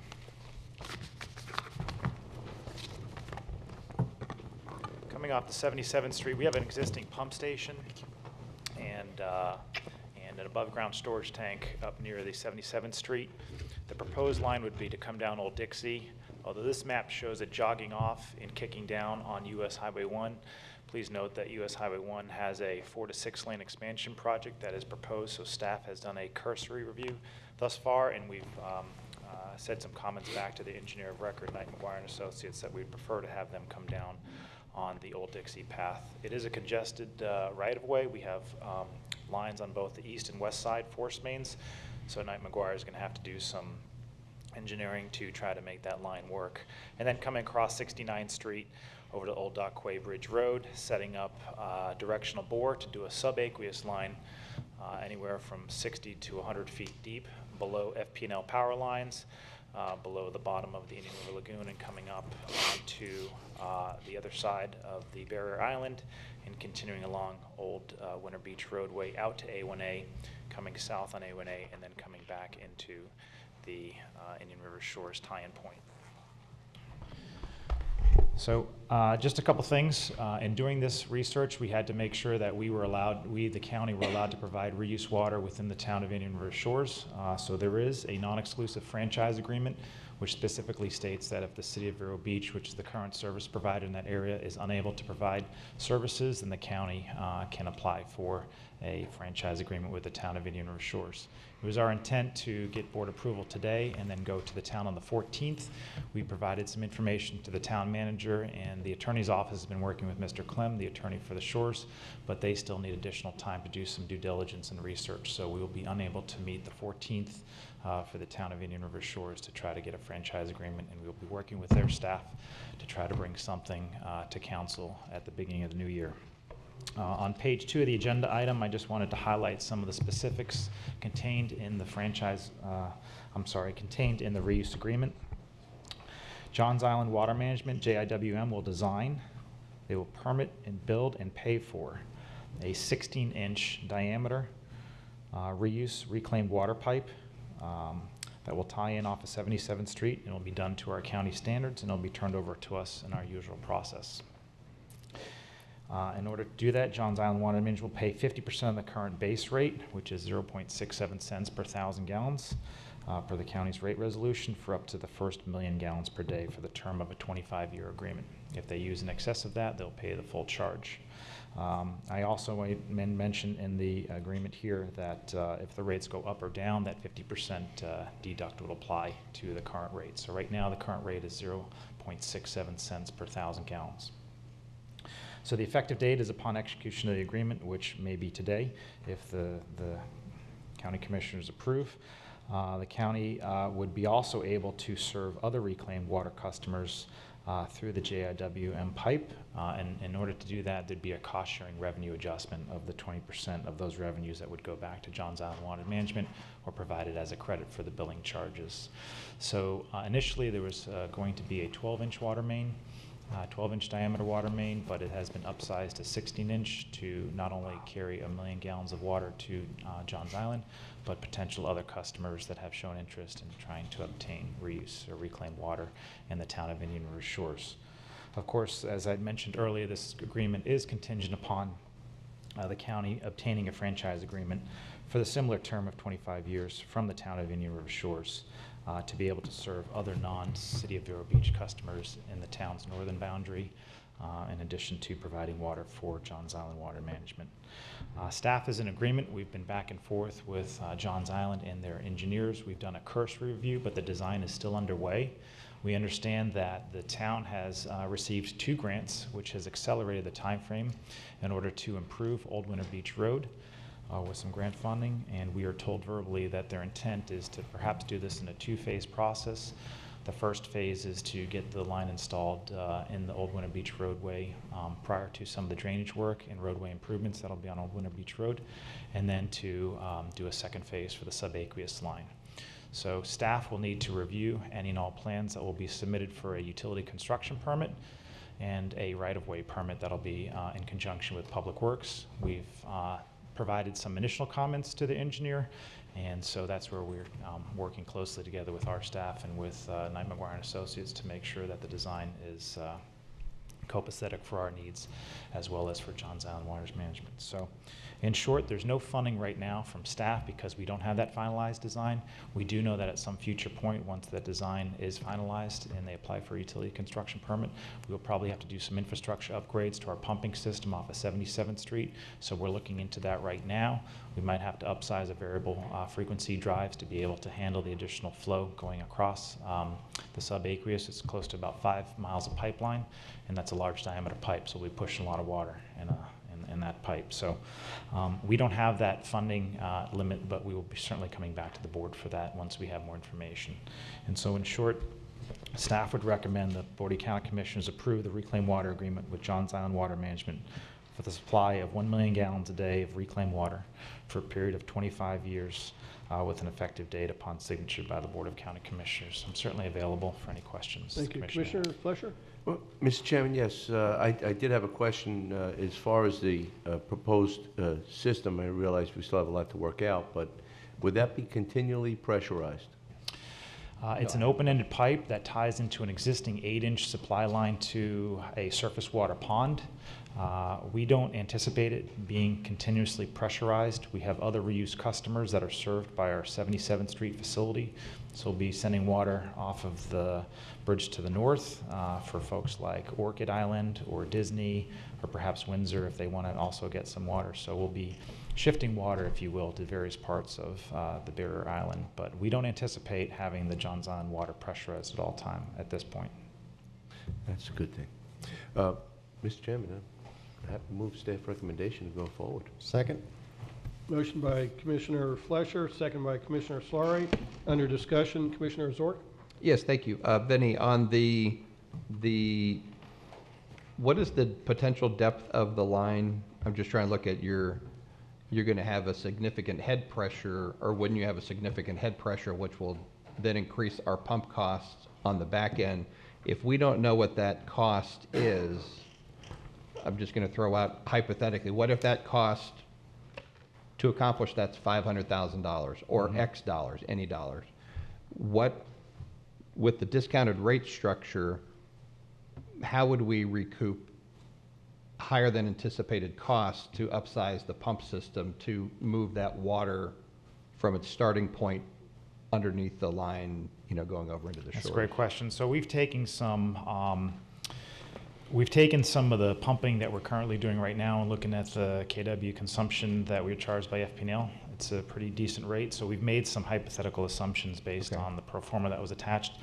We're certainly trying to make sure that we have some pumps that are efficient, but you're absolutely right. We're going to be pushing a large volume of water and have some head pressure, not only for the elevation changes, but then throttling down to the 8-inch pipe that's over at the Johns Island pump station. So those are some of the things that we will delve into and look a little bit more deeply into once we have that final design submitted to us, that we can then nail down the pump curves, we can find out the efficiency, and then we can make some updated estimates. We'll be happy to bring those back to the board at that time once we have that data, but certainly that's something that we're looking at to be able to cover our costs, even with the discount, to be able to offset not only the KW consumption, but certainly some of the line maintenance and meter calibration that'll be required annually. And as we know from the discussion with the discussion we had around the fairgrounds last week, some of the caustic here, some of those getting the water, especially with that potential head pressure on there, they're easily significant six-figure numbers.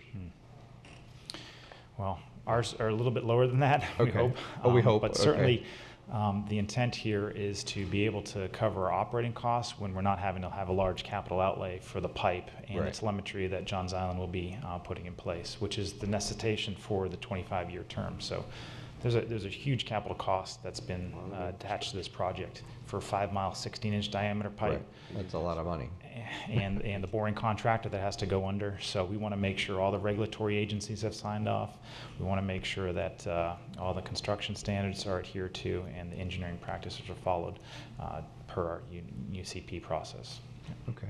And last thing, not necessarily our particular issue, but I know City Gas has been looking at making a similar traverse of the lagoon at a point on the west side of the river going to the east side. There may be some synergy of those folks having a conversation when you have that contractor mobilized for that type of a boring project, if there's another person that needs to run another string of pipe under, you can get some benefits if they wanted to reach out to each other. Okay. I'll look out for that. Okay. Thank you. Yeah, I want to commend you for bringing this forward. I think it's a good partnership with Johns Island Water Management, particularly the fact that they're going to be putting a lot of money up front and building the system, then turning it over to us. And I think as we move forward with more septic to sewer conversion projects, we'll have more reuse. And so I think finding additional outlets for it is very important. So I'm very pleased to see this come forward. Did any of the gentlemen, do you all wish to speak to this? Please come up. If you would please give your name and address for the record. Hi, my name is Jim Mahler. I'm a general manager of Johns Island Property Owners Association and Johns Island Water Management, 1 Turtle Beach Road, Vero Beach, Florida. Just wanted to answer his question about Florida City Gas. We've been working on this project for a long time, and I have to comment that Vincent has been great, along with Jason, on working with us and putting this project together. Obviously, I mean, some of the stuff that we've done here, and he's in his report, he mentioned it's $5 million to put this pipeline in. The last meeting we had with our engineers, it's more like $6 million now. So engineers if we don't do get it that a done lot, soon, we found, yeah. if we don't get it done this summer, I don't know where the price is going to go. Right. But we worked with, God, it's almost been close to a year now. We've brought in Florida City Gas. We know they have, and they want to do it at the same location to bring a pipeline under the river to supply gas to the Barrier Island. We just couldn't get our timelines together and stuff like that. They did some surveys over there with our community and stuff. We put out email blasts and stuff like that to see who would be interested in gas.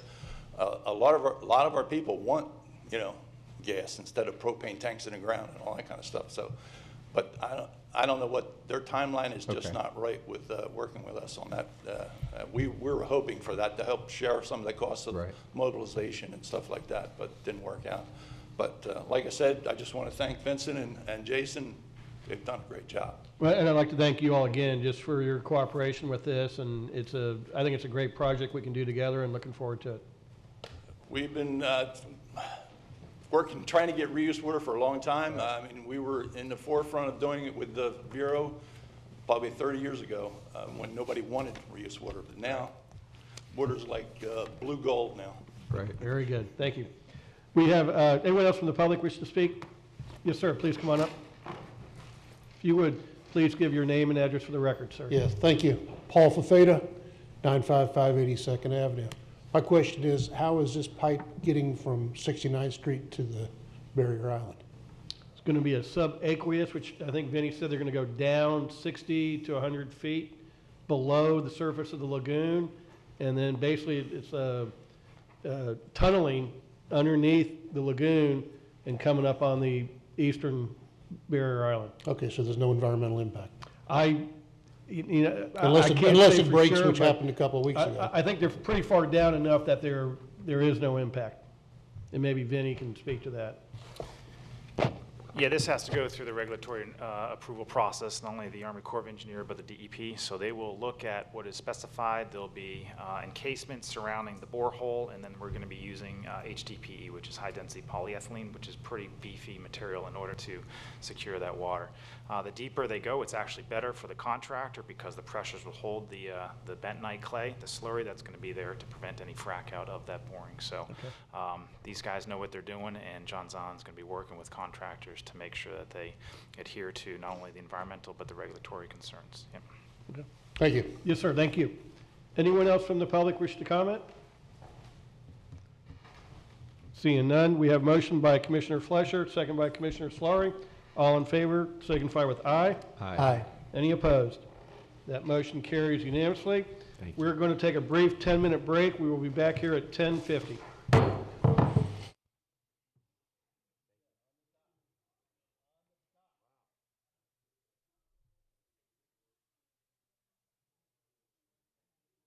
Bill DeBrawl on behalf of the County Attorney's Office. This is the second amendment to the Millstone Landing PD developer agreement. This is adding the requirement of paving 23rd Street Southwest to the developer agreement. Originally, when they came through and restarted the project back after the foreclosure was finished, they did a traffic study update. The traffic study update showed that they needed to improve 23rd Street Southwest as a condition of their development. In its current state, 23rd Street Southwest is a 30-foot paper street.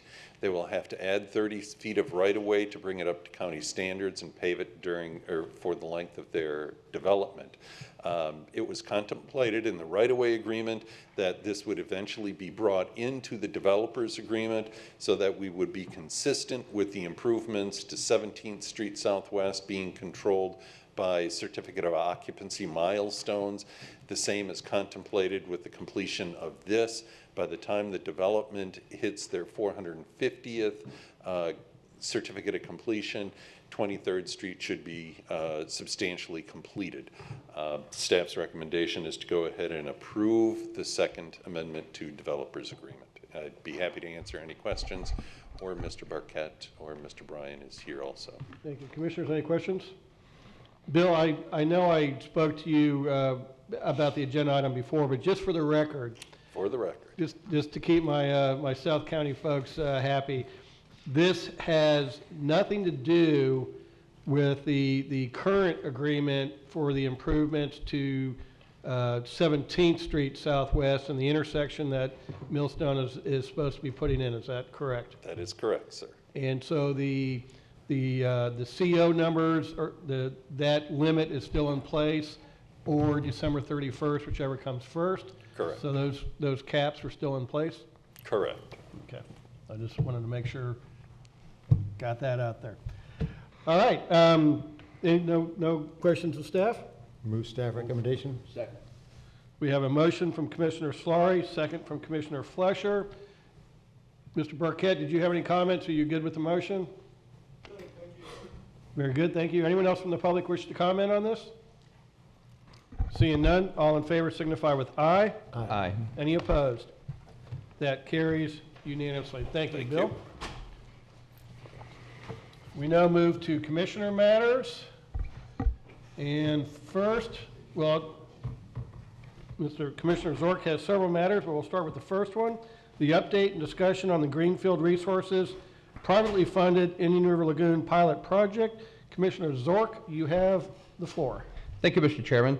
As most of you attended a few months back, Greenfield Technologies from Michigan came down at their own expense and did some test runs of their technology on the main relief canal to see what would it do in kind of a real-life environment. Backing up a little bit, about 6 months prior to them coming here, they sent down a small tanker and picked up a few thousand gallons of water, took it back to their facility in Michigan, and did some trial runs on them, tweaked their system at the factory. And again, this was something that was somewhat uniquely built initially to look at our canal water that we have here that flows into the Indian River Lagoon at the rate of about 90 to 100 million gallons a day based on our annual rainfall. Once they came here and set up, it's quite an exciting time. However, we can see a few logistic challenges that we had. As they were still tweaking the system, we had pulled, county staff had pulled a couple of water samples, and I would kind of label that data as inconclusive, and Vinny can probably add a little bit more detail to it. And it's inconclusive because when we were grabbing the samples, they were apparently doing some tweaks to the system, this kind of providing inconclusive and data results that don't show a positive improvement of the water itself. However, some of the water samples that they had drawn, there's a list of some of the changes in some of the chemical compounds that were found in the river, in the water that was processed through the system. So first of all, I'd like to thank Greenfield for taking the time and making their investment in coming to Florida and trying out their equipment here. I would say, and we did do a group conference call with Vinny, Jason, myself, and a few other county staff on the phone. And we explained our conflicting data to their data, and their explanation is kind of the timing of when grabbing the samples. We added the sample grabs to the normal schedule of when we grab our other samples from the main relief canal each at that same cycle. So we were grabbing our samples on that. We probably should have asked the operator, is this the optimum time to grab the sample? But thinking back, it's easy to be a Monday morning quarterback and looking at what we would do different. Again, this was no cost to the taxpayer. It was all costs were absorbed by Greenfield. So again, I'd like to thank them and invite them to come back where we can really look at the water sampling data, collecting it at the exact same moment in time, processing them to see, and then by the results being grabbed at the same time, we would then either have conclusive or data that shows either it is helping or it isn't helping. So that's just kind of a short recap on that. I can try to entertain some questions. My chemical background and water chemistry is very limited, but Keith is here and Vinny's here. But basically the samples we took are inconclusive and don't show corresponding results as the same as what Greenfield's water test. And these are now posted on their website, and I'm not disputing them, but I would feel more comfortable if they would be interested in making a trip back, setting up again for a little longer period of time, and we coordinate the grab samples to be simultaneous, so we're really looking at apples and apples at the same moment in time, the way the system's configured. And with that, Mr. Chairman, I'd open up to any questions on that topic. Okay, thank you. Commissioners, anything? Commissioner Flores. One question. When you invite them back, the question is, are we inviting them back on their dime or our dime? Oh, their dime. Okay. Yes, only their dime as before. Okay. And my only comment, Commissioner Zork, is some of the data shows that some of the ammonia and nitrogen levels actually went up post-treatment, and I don't know if just their sampling was bad, the testing was bad, or what, but that certainly is going the wrong direction in my Exactly. mind. Yeah, and when you're not adding ammonia in the process, how do you get a higher result? The only thing that I could lend to that, as when you looked at how the piping was done inside the trailer, if certain water was being recirculated and you could have higher accumulations of one type of, I don't want to call them all pollutants, but I guess they are, you could get an increase because it's retaining some of that as the water's maybe recycling through the system. But again, you're right, it's inconclusive. How do you add a chemical compound into the water and you're not adding anything into the process? So again, that's kind of goes back to the inconclusive part, but we are obviously hoping to see more clearer results, but And I'll just say, I was a little disappointed it took them this long to get us some data, when they should have had a lot of this probably Agreed. months ago. And it's less than, exciting, and then looking at the cost to scale up to treat 30 million gallons a day, I'm not feeling a real warm fuzzy for it, but Right. certainly if they want to come back on their dime and do a more robust sampling, I certainly wouldn't be opposed to that. But Right. I think they've got a long way to go here before I'm comfortable with it. Sure, and as with any newer technology systems, the best part was they underwrote the entire cost of the construction, the staff bringing them down. If we were asked to pay for this, obviously the answer would be no, but we will, concur. whether it's Greenfield or any other company, if they have something they would like to try on our canal system, we'd be happy to accommodate them as we did these folks. But anything that's new obviously has some hiccups to it, and this is clearly an example of that. But we Commissioner would like to Flora. come back. I'd only suggest that, and it's a question of if Vinnie learned and his staff learned some things about how they'd want the tests done or some of the parameters necessary to get what they think are better results, then I'd suggest that they include that in the invitation. Oh, good point. So, I mean, I'd just like them to apply everything they've learned so far to date to any continuation of this project. And maybe on this response letter, we either have it maybe written from Vinnie or Jason to include that, all that good particular wording, how we can coordinate together, and so we have a more Yeah, Vinnie ought to outline as best he can the parameters necessary so that there's a good understanding with Greenleaf about what we think we'd need to get the type of information we need to move forward. Right. So this, I'm sorry, Commissioner No, Flora. I think that they have an uphill battle of trying to convince us that they should be here for any continued approach, and their presence has actually bolstered my passion for oysters. But that's why I thank them. Thank you. So Commissioner Zork, this is just an update, so there's Right. no action needed. So we'll move to your second item, discussion and action request for the Bethel Creek Concept Pilot Project. Yes, and I should first say that the timing of this related to the A1A sewer issue with the city is completely unrelated. Just very unique timing, to say the least. This goes back probably about a year ago, roughly. Held a community forum meeting over at the Bethel Creek area. It was a noticed meeting, so Commissioner Bryan did come and observe, as well as we had some other county staff there. Since that time of that initial public meeting, and I believe that is on the county's website for those that want to replay that. I think the audio was a little bit challenging in the room over there, but there is something that you can go back and listen to. But the concept was, is there a way to do a pilot project to bring water from the ocean through a close proximity point into the area of Bethel Creek? Let me just move a couple things around here.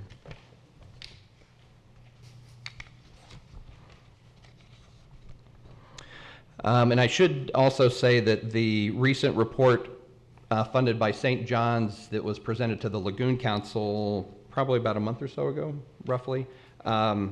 What was very nice is Sherry Brant Williams, who ran that program for the district, was nice enough to come down and spend an afternoon with me here discussing the concept of Bethel Creek. I asked them at that time, would they consider adding this area into their scope of where they're looking at potential locations, but they were more focused and concerned with the northern part of the lagoon due to their fish kills, algae blooms, and other issues that they have at the north end of the lagoon. So over the past 12 to 24 months, I've been researching, meeting with some of the different agency representatives informally. Again, as mentioned, Sherry Brant Williams, and there was another staff member from the district that came with her. But what we're looking at is, can we broaden the discussion at this time to not dedicate any funding or any spending, but just some coordination with staff to kind of take this up one level to invite the city. I've talked with Mayor Howell about this. Would he be interested in the city being an active participant in that at the table to see how this might benefit the Bethel Creek and the Indian River Lagoon area? I should say that the scope and the size and the water volume of this area that we're looking at is a fraction of what they're trying to do at the north end of the lagoon up at the Port Canaveral area. This is a much smaller, what I would say easier to achieve objective in bringing in enough water on a continual basis to change what I think would be the water quality, the ability for seagrass to thrive and grow. I think we have an easier lift down at this end of the lagoon. The original concept was to do an 89-day pilot project. In part, that was because a number of the agencies, if you're under 90 days, you're considered a short duration project, and some of the permitting issues were not as dramatic. However, after the meetings with Ms. Williams from the district, she said really to know if you're making any progress in the change of seagrass and some of the other things they'd like to monitor, you really need to do it for a year, or be prepared and be capable of doing it for a year, because you may not be able to have measured results if you did it for a shorter period of time. So my request to my fellow commissioners is if you would allow me to broaden the discussion on this, bring in the city of Vero Beach and some of the other folks that I have listed here on the item to kind of have a little bit more open discussion. Obviously having folks like Keith McCulley and in the discussion that can bring some of the engineering specifics and concepts into reality would be helpful. Not to overburden them, but have a few meetings to where we would see, again, using some of the same guidelines of how do you measure progress, what are the pros, what are the cons. Our environment at Bethel Creek area, the midpoint between the Sebastian and the Fort Pierce Inlet, again, is considerably different than the north end of the lagoon area.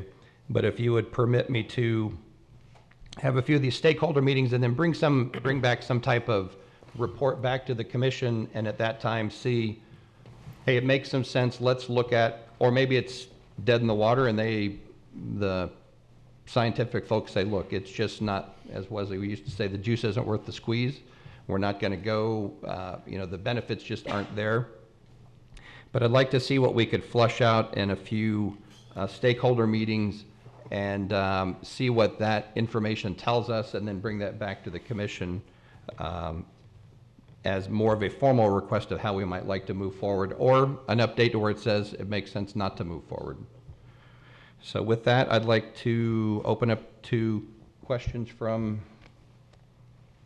the other commissioners. Commissioners, any questions of Commissioner Zork?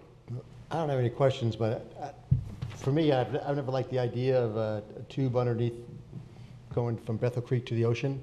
For me, at the end of the day, that's just moving the pollution out to the ocean, which is a very dangerous thing. This would be from the ocean to the lagoon. Yeah, but the water has got to move somehow. You just don't keep on pouring water into the lagoon. It's going to circulate and go around, and a lot of the water is going to go out, and the water that's going to go out is pollution. So I just think that that's a bad way of going about things, and I think that we have a number of projects in the county that we're learning about, and that I'll say that Mr. McCulley is probably up to his chin in as many things as he can possibly do, but we're building up a body of expertise which I think is addressing the main problem, which is the 3 relief canals, and that our focus ought to be on those. I find this Bethel Creek project more distraction than anything else. From the little bit that I've seen, I didn't realize we had this other flushing report until actually this morning, but in a synopsis that someone gave on it, it just notes that there are probably more risks than there are possible benefits, and there are going to be incredible costs. So I would rather, with our limited time and energy, spend it focused on the type of projects that we've been building up a large body of expertise in, which I believe have been addressing the problem in a significant way. That's I'd say one commissioner's review. I'd say that all the projects we have are great and will benefit the lagoon. However, we don't have a project that deals with what I'd say the Bethel Creek area, which the water goes up and down but doesn't have the opportunity to move either from the canal pressure coming off the main relief canal pumping in tens of millions of gallons a day from west to east pushing it, what's in that area and even tighter. But I appreciate your comments on it, but I think there's some both pros and cons to learn from the conceptual draft report that the district undertook with CDM Smith and Taylor Engineering. And again, the size and scale of what they're proposing, I would consider call massive compared to what we're looking at trying to accomplish here. So that would be relative, and the cost that are shown in their report, ours would be relatively at a much smaller number. Commissioner Adams? Who would be the regulatory agency that you would have to get permits from for a project like this? Would that be Army Corps or St. John's or? The Army Corps, from the standpoint, depending on how you pull the water, and do you touch the bottom, one concept that was talked around is the pier that goes out. If the owners of that pier would allow the water to be drafted from the end of the pier with the intake suspended off the bottom, that changes your permitting requirements considerably. There's a number of existing piping systems under A1A that currently flow into Bethel Creek that may or may not be able to be utilized to move the water from the east side of A1A to the west side. Those would be some of the some of the basic things you would look at. I think that for a 1-year temporary pilot project, that it's going to be a permitting nightmare to get something done. I think you're going to spend probably 5 or 6 years trying to get a permit for something like that. But that being said, I mean, I think as individual commissioners, we're always able to have communications and discussions with interested parties on whatever we may want to do. So I just think that it's, in the long run, it's going to be more, it's just going to be a very long and arduous process. And I think that the IRLNEP has done some, the flushing study that was done, and this area hasn't really been identified by them as a problem area. But that being said, it's always good to have discussions. I have a tendency to agree with Commissioner Solari on this item. Okay. And Commissioner Zork, I don't have any problem if you want to keep working with folks and come up with more details on this. I agree. I think permitting will be massive and huge, and probably not, the squeeze won't be worth the juice. But as you go through that, if you do, some of my concerns would be one, what would be the salinity impact in that area? Is it going to become more ocean-like than lagoon-like and not be the brackish mix? How will that affect plants and animals, things like that? Your original 89-day period just was never going to work. That's way too short. Right. I would say, even a year is probably not enough time, and I think Mark will agree with me on this one. The lagoon is pretty complex, and there's a lot of moving parts, and if you just look at our rainfall patterns for the last 2 years are totally, getting all whacked out. Seagrasses take a long time to respond. They're pretty slow growing. So even a year, I don't think you're going to get enough data to where you can conclusively say it worked or didn't. But and then would it be, you're talking about a fairly small import of water compared to 30 million gallons a day coming out of the main relief. I don't know how it's going to work with that kind of head pressure. And then, as I think Commissioner Solari was alluding to, are you removing nutrients or just moving them around and putting them in a different location? So I don't have any problem if you want to keep working with some groups and try to refine this a little bit, but I think it's going to be fairly uphill, and I don't think the juice will be worth the squeeze.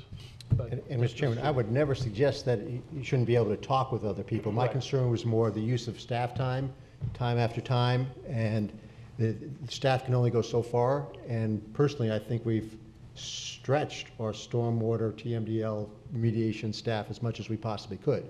If we're going to start investigating more and more different type of things, then we need to make the commitment to add another person to staff. That's the basis of where I am on this. Commissioner Fleischer. Mr. Chairman, you mentioned just the salinity and the balance that we have on a fragile lagoon. I don't think that this is the wisest approach.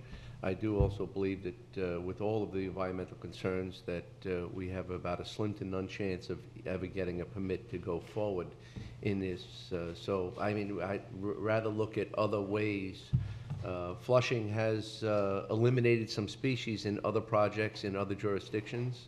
There's some very famous canals that were opened up and have eliminated 2 species because they were allowed to share their lives together. And I believe that there are many other concerns that this will get mired up so deeply that our efforts might be best spent in any other direction. Well, I'd say with that, I'll challenge you. You bring forward your lagoon projects to the commission, and I'll continue to bring mine. No, and again, not saying that we shouldn't be talking about them. You know, we already have one very successful one that we did bring forward, which was the oysters, and we need to bring more of them forward. I think that there's no one spoke in this wheel that's going to recover our lagoon. I think that we have many areas to work, and again, you know, and think about it, about the flushing. Just as a thought, when you mentioned flushing, there are a lot of folks that use the little blue tablets inside of their toilets, and it makes the bowl real clean, right? Real shiny, and there's a nice patina about it. But what it does to your septic, you wouldn't want to imagine. So we have to look at the collateral impacts and effects that can be caused, even though the ocean is so large and that there's an abundance of fresh, clean salt water, that we don't want to bring so much of that in. There might be something out there that we don't want to bring into our lagoon. Well, those are all things that we would look at, and I'd also encourage you to watch the Destin Harbor, where they had a very similar environment over a period of years. They went from running their pump system full-time to now it's more of a maintenance operation where they look at the salinity level, they look at the water clarity. I'd say that's a success story. I don't know of any species that were harmed up there.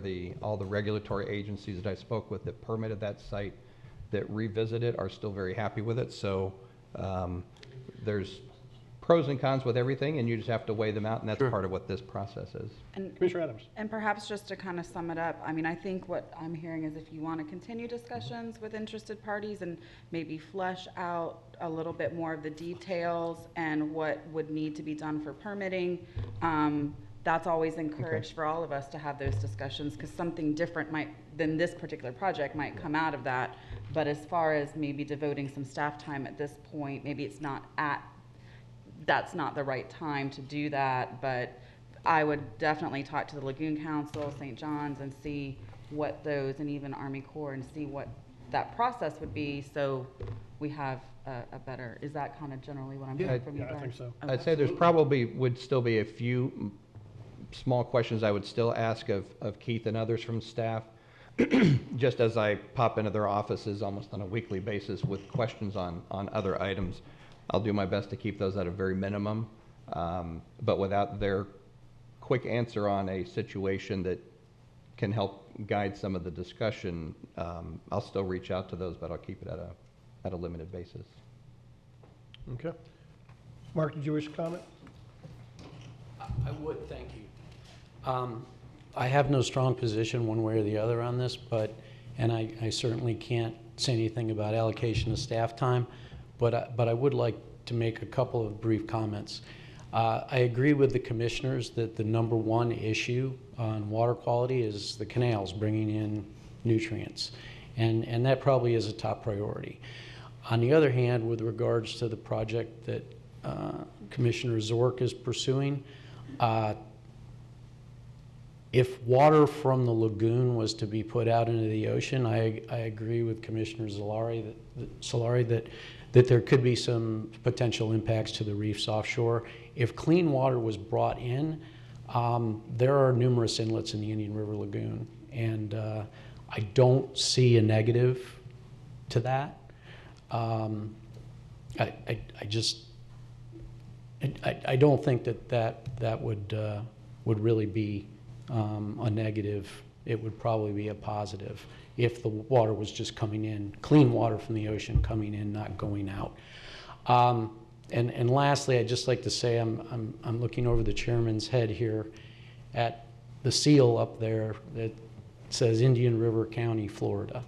And this county is named after that wonderful water body that we keep talking about over and over again. And I just wanted to say that there's a lot of people that don't, they don't have a boat, they don't care about the lagoon, they live inland, whatever. It's not an issue to them. But in reality, everything in this county is tied to the lagoon. We're a service industry here. The community is tied to the people that come here. And there's a lot of very wealthy individuals that live along that water body. And if that water body becomes a cesspool, like the Chesapeake Bay did at one point in Lake Erie, those people are going to go. And the economy in our county is going to be hurt. So everyone in this county, I think, has a vested interest in that water body that our county is named after. Thank you. Mark, I just have to give you the story. That's not our seal up there, that's our logo. Oh, okay. And our seal actually has an elk on it. And legend has it that one of former County Commissioner Wesley Davis's relatives shot the last elk here years ago, but we do have an elk as our seal. Oh, well, maybe we should. Just saying the legend. Well, that could be a revenue source for the county. We could start an elk farm out west. Bring the elk back. Let me just say in one quick minute, one other thing. 3 years ago, I was here, and I said some rather negative things about Commissioner Zork with regards to his position on the Oslo project. But I have to commend Commissioner Zork because in the last 3 years, he's taken a strong focus on the lagoon, and he has really made an effort to try to improve things out there. And I just want to thank him and commend him for his efforts. Thank you. Thank you, Mark. So Commissioner Zork, I think you've got the direction to go forward with some discussions on this, but minimizing staff input. Okay. The commissioners all okay? Very good.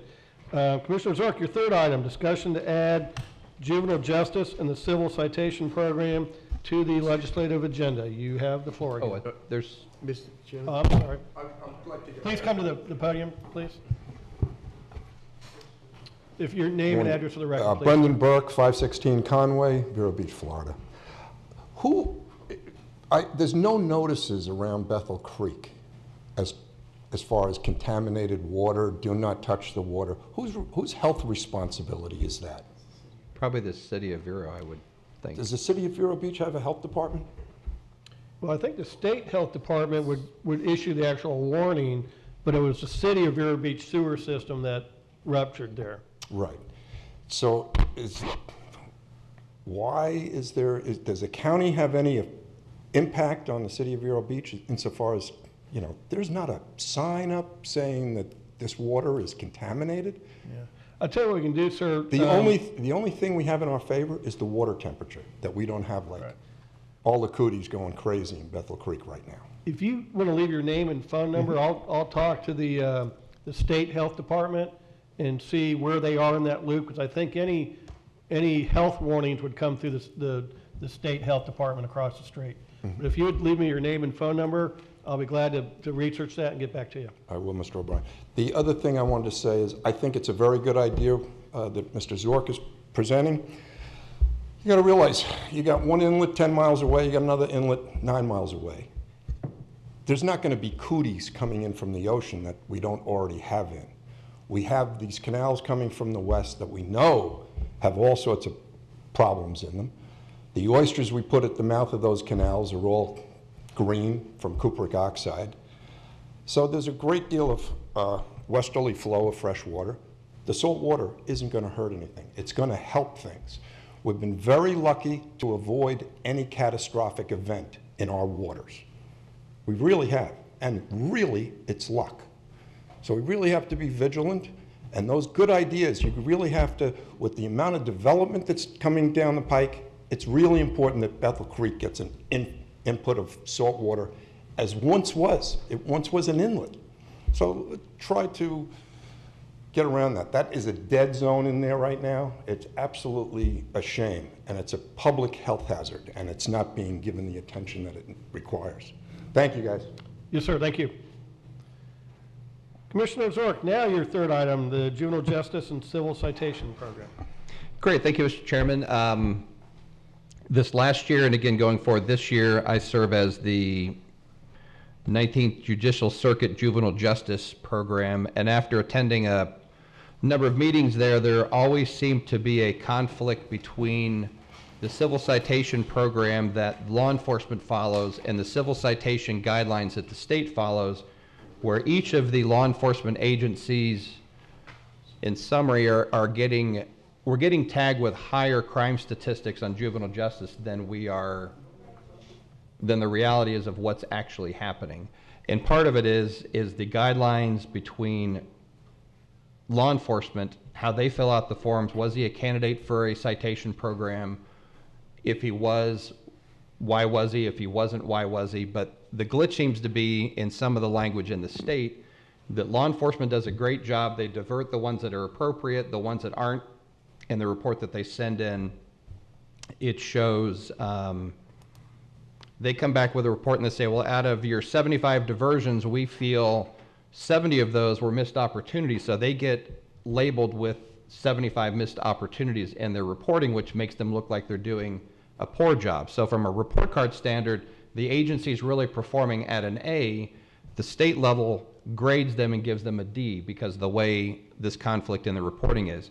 So I had suggested at a few meetings ago that Kate Kotner from our attorney's office would sit in on one of the meetings and sit in with the juvenile justice citation kind of subcommittee and look at, is there a way to kind of mesh a solution between law enforcement and the state side? So with that, I'm going to have Kate come up and have her kind of walk through where we're at. We have had conversations with our local sheriff's office to make sure they're okay. But what we're looking at is since we're part of this, the 19th Judicial Circuit and the Juvenile Justice Program, is the only way we can lend assistance in helping resolve this problem is we have to add it to our list of issues, which is what Kate's going to cover. Yes, thank you. For the record, Kate Klottner with the Assistant County Attorney.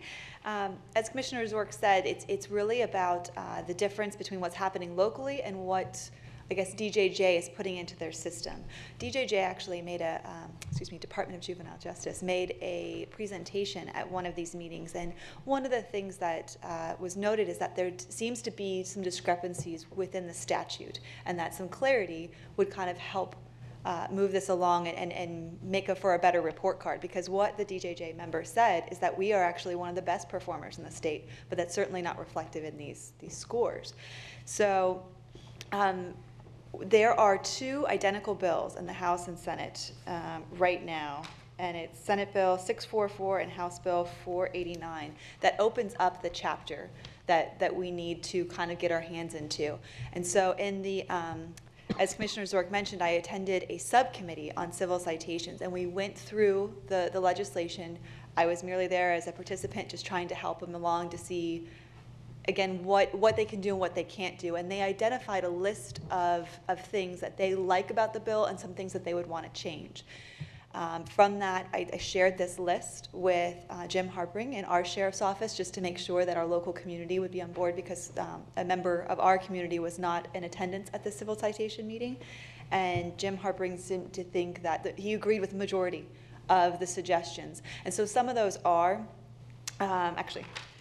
so what we're asking for is if you agree to give me permission to meet with DJJ, to meet with the sponsors of these bills, and also with legislative members to advocate for officer discretion, because right now the way the legislation is drafted, it would make it a must. It would change a shall to a must, or a may to a must, excuse me, that certain misdemeanors are given civil citations. And one of the concerns is that this takes away officer discretion.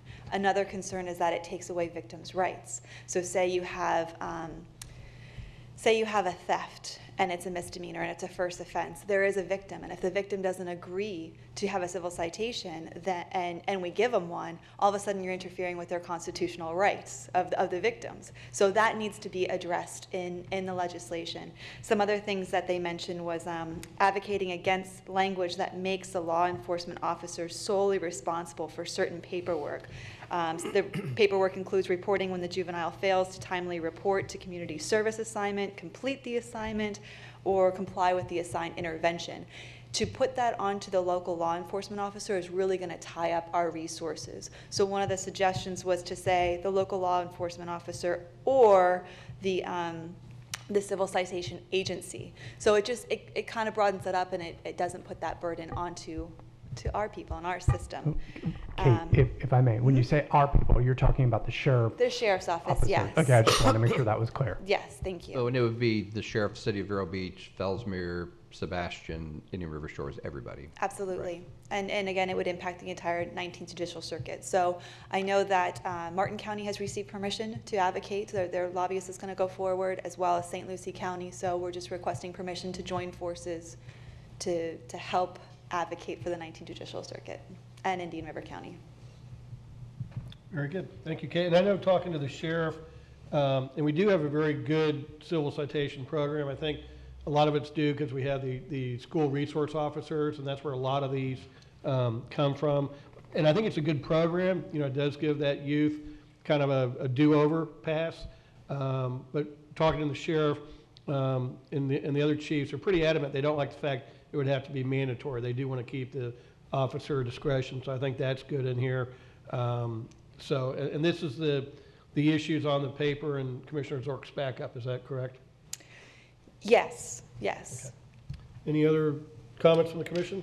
No, I'm just pleased to know that we're looking forward to working with Officer Discretion, and I have had a little bit of experience with the application of such citations, and was very concerned that it was taking a political turn where our chief administrating officers were going to have to instruct their individuals to comply as opposed to examine and look at the future of an individual that they're coming in contact with. And I think that this is very caustic, and I appreciate any effort that will afford the opportunity for Officer Discretion to be maintained.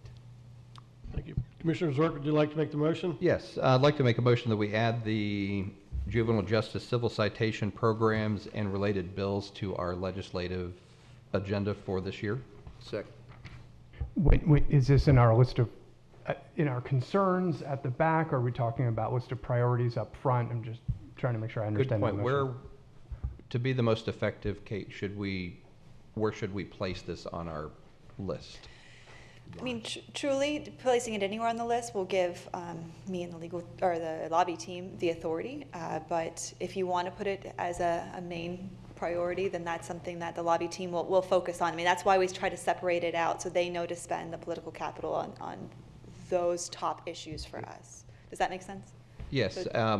Based on the other issues they're covering for us, by adding one more, I mean, we're not the bill sponsor in the House or the Senate or the co-sponsor. We're more playing a supportive role in clarifying some of these things, so it's not a heavy lift that we're looking to add to their schedule. But if it could go into the priorities list versus kind of the monitoring ones, that I think would be more effective there.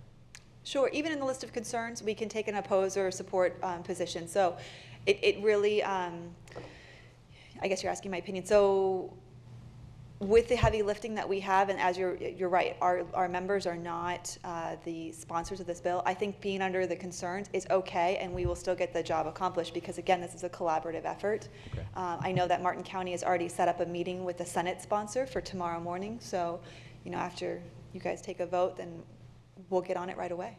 Okay. And we can have a meeting So tomorrow. then, Commissioner Zork, your motion would be to add it to the list of concerns. Is that correct? Yes. And Commissioner Fleischer, your Agreed, second? yes. Is still good? Okay. That's most appropriate. Very good. Does anyone from the public wish to comment on this? We have a motion by Commissioner Zork, second from Commissioner Fleischer. All in favor signify with aye. Aye. Aye. Any opposed? That carries 5-0 unanimously. Thank you, Commissioner Zork, and thank you, Kate. Moving on to special districts and boards, Emergency Services District, fiscal year 16-17, records disposition, compliance statement, and records management Move approval. liaison. Second. Commissioner Slauri, motion. Commissioner Fleischer, second. Discussion? Seeing none, all in favor signify with aye. Aye. Any opposed? That carries unanimously. Moving to the solid waste disposal Move the district. minutes of September 12th, 2017. Would you like to include the final budget hearing September 20, the budget hearing of September 13, and the regular minutes of October 3rd, 2017? Be happy to, sir. Pleasure. So that's motion by Commissioner Slauri, second by Commissioner Fleischer for all 4 sets of minutes. Yes. Any discussion? All in favor signify with aye. Aye. Aye. Any opposed? That carries 5-0.